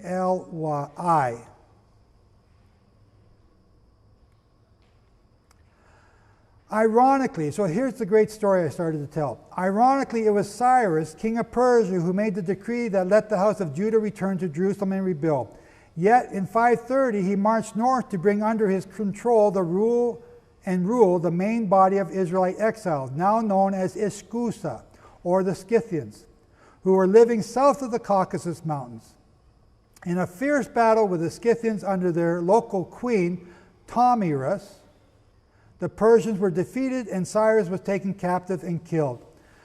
God had his judgment and Israelites had theirs. Tomyris took the head of Cyrus and filled it full of blood, because she said she will quench his thirst for blood. And that's what she did. And she's one of the great history queens of our nations, and we don't know hardly anything about her. So I got to hurry up. So here we have the migrations of Israel. And some of you must have seen this stuff like this, but this is all recorded in history and now can now be proven. These are some of the migrations of the Jewish diaspora afterwards. Now I want to show you this.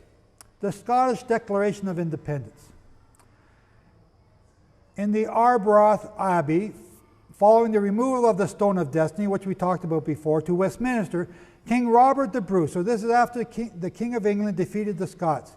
King Robert the Bruce of Scotland was visited by 2 emissaries of Pope John XXII, to whom Edward II of England had appealed for help to compel Scotland to acknowledge England's lordship. You know, the stubborn Scots wouldn't give in. These emissaries bore a message from the Pope advising Bruce to submit to Edward's claims. But Bruce and his nobles drafted a letter which they addressed to Pope John XXII, and which can still be seen in the Registered House of Edinburgh. It had attached to it colored ribbons and seals with the signatures of Robert the Bruce and 25 of his nobles. So this isn't just one man's opinion. It's all of Scotland understood this.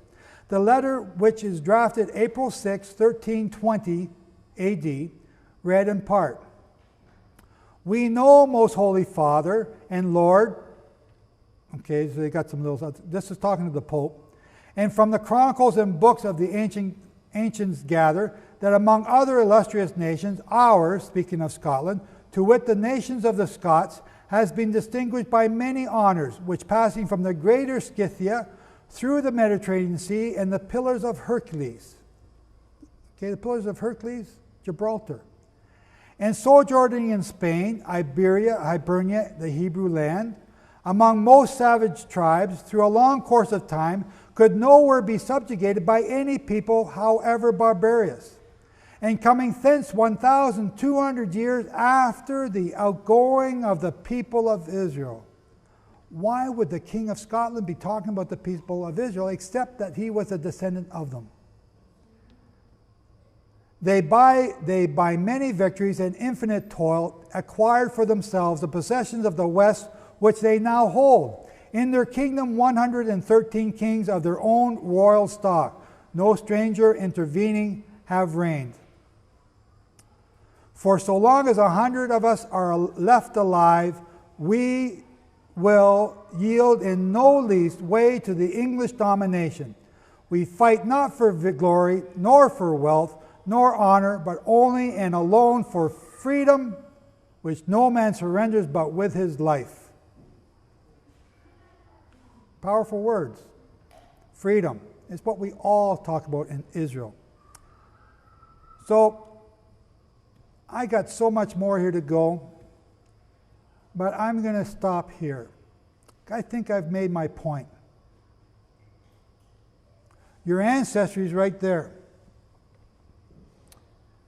You, Amorigiae, the Amorigians, that's your ancestry, the son of Machir. That's you. Don't let nobody buffalo you into thinking that it's a bad thing to be a descendant of Israel.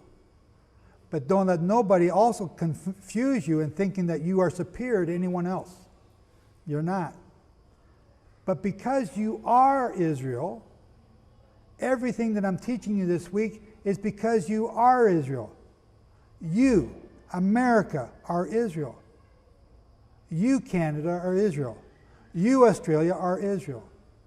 You, England, you, New Zealand, you, South Africa, are a part of Israel. And because you are part of Israel, and we keep repeating that covenant word all throughout this teaching, we have broken the covenant that our ancestors made at Mount Sinai. Again, look on the nightly news. You are suffering the plagues of Leviticus 26, starting verse 14, for not keeping the covenant. Because you are Israel. Not because it's happenstance, not because it's circumstances or just a coincidence. It's because you are Israel. And because he's calling you back to keep his Torah. And if you don't want to keep it, then you pay the price for breaking the covenant. But if you do want to keep it, if you do want to repent, and you do want to keep the Sabbath and the holy days and the sabbatical years, then Yeshua has already paid that price for you. But you got to repent. And I told you the story about me repenting, and then I was shown this stuff, and then I did test it, and then I took that test, and I accepted it, and I passed the test, and then I was shown the sabbatical and jubilee cycles. You, sons of Machir, you, sons of Yemer, you, the sons of Manasseh and Ephraim, if you don't repent, there's going to be hardly any of his left in just a few years. So, why is this important? Because we're talking about you, Israel. It's not some Jews over there, it's you. The Judah didn't get the name Israel, which we showed you today. You did. That's why you're the greatest nation in the world, because you received all the blessings from Jehovah for all the greatness. It's not because you're better than anyone else, it's because he blessed you in spite of yourselves. You received these blessings. And you are now going to have them all taken away from you.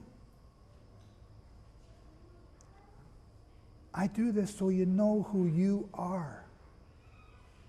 Because if you don't know who you are, you don't know what the Bible's talking about, you don't know Bible prophecy. And if you don't know sabbatical and jubilee years, you can't understand Bible prophecy. And I'm teaching you both now. I have to go through some basic stuff right now because I know that you are Machir, you're sons of Israel, and you're thick and slow to learn. I'm going to have a lot of fun tonight sitting around the campfire all by myself. Right? Israel has been chained up. That's what that chain represents. And Judah repented, went back. Remember Nehemiah? They locked up the doors because people in Judah still wanted to work and sell and buy on the Sabbath. But from Nehemiah 8:18 on down, we have records of the sabbatical and jubilee years until the Bar Kokhba revolt. And after that, they're kicked out of the land again.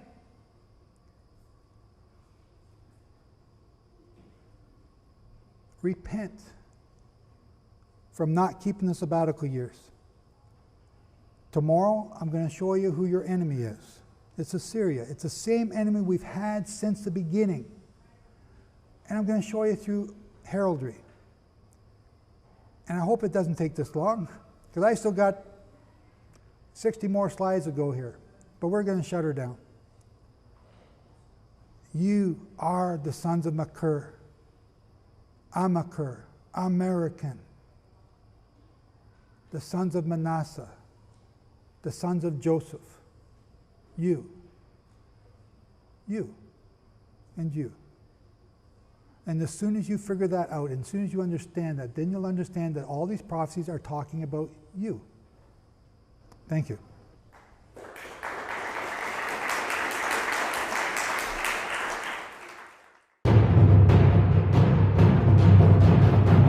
The 2300 Days of Hell is one of the most terrifying books of our day.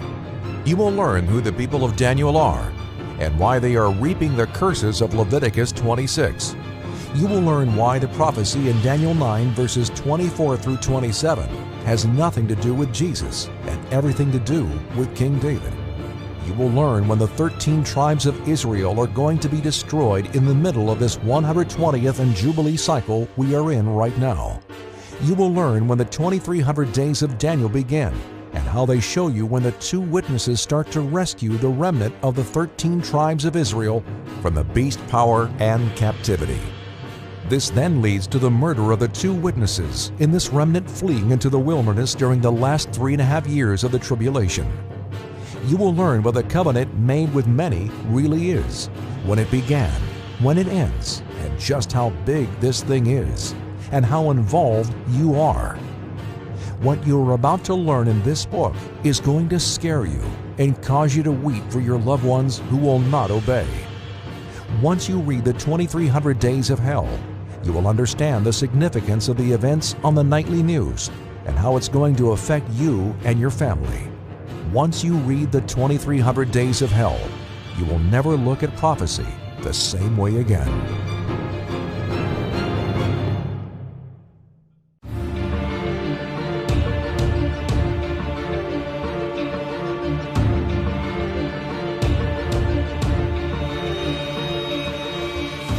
Is it possible to know where the 10 lost tribes went? Does history show them using another name other than Israel? Did you know history records large groups of people leaving Egypt for Greece before Moses and the Exodus? Are you aware that the Israelites were called Bit Cumri by the Assyrians? After the captivity, they were called Gomerians by their captors. Other people called these same people Gomerians, and later on they were known as the Cimmerians. In these people was a group of people known as the Amerindians. Out of the Cimmerians came the Celtic and the Gaulish people, and today we know them as the Celts.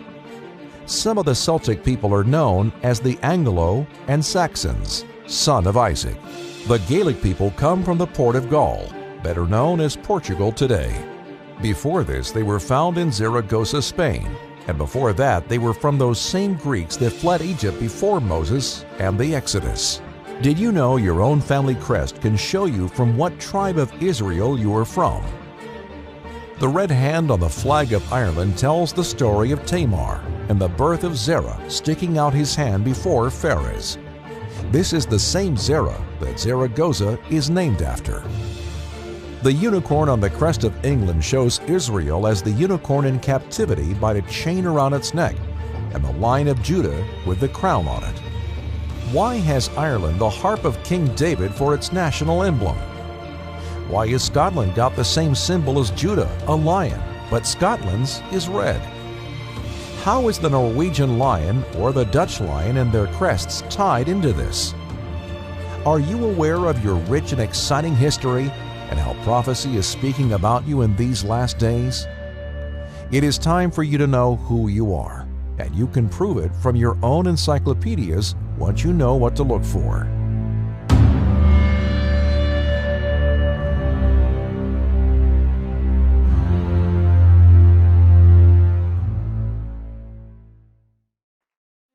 Joseph F. Dumont explores every question about the sabbatical and jubilee years in Remembering the Sabbatical Year 2016. In order to understand the truth, you have to expose those things that are not true. What is left is then the facts. Remembering the Sabbatical Years examines all the theories put forward as to when the sabbatical years were, and then using your own Bible shows you how to be able to prove it for yourself. Once you do this, then you too can understand prophecy and in what season the Messiah is to come. Filled with groundbreaking insights, remembering the sabbatical years of 2016 is both a source of wisdom and practical knowledge on an important yet complex subject and a necessary guidebook for prevailing through today's times. The Creator of the universe has set upon His creation a construct of keeping time, and within that construct of keeping time, He has also given certain instructions. These markers of time have everything to do with prophecy as well, for they are the language by which boundaries are set and milestones are crossed. Prophecy affects every living human being on the planet, and so the reader becomes the main character in this book. We have, for all the world, an example of a people who kept and also did not keep the Sabbath years as instructed, and you will see what happened to them in each of these cases. You cannot afford to be ignorant of these things. The curses for not keeping the sabbatical years are happening now all around us, and they are getting worse. We are to wrestle with the Word to get the truth. Get your copy today and begin to understand world events today from a biblical understanding.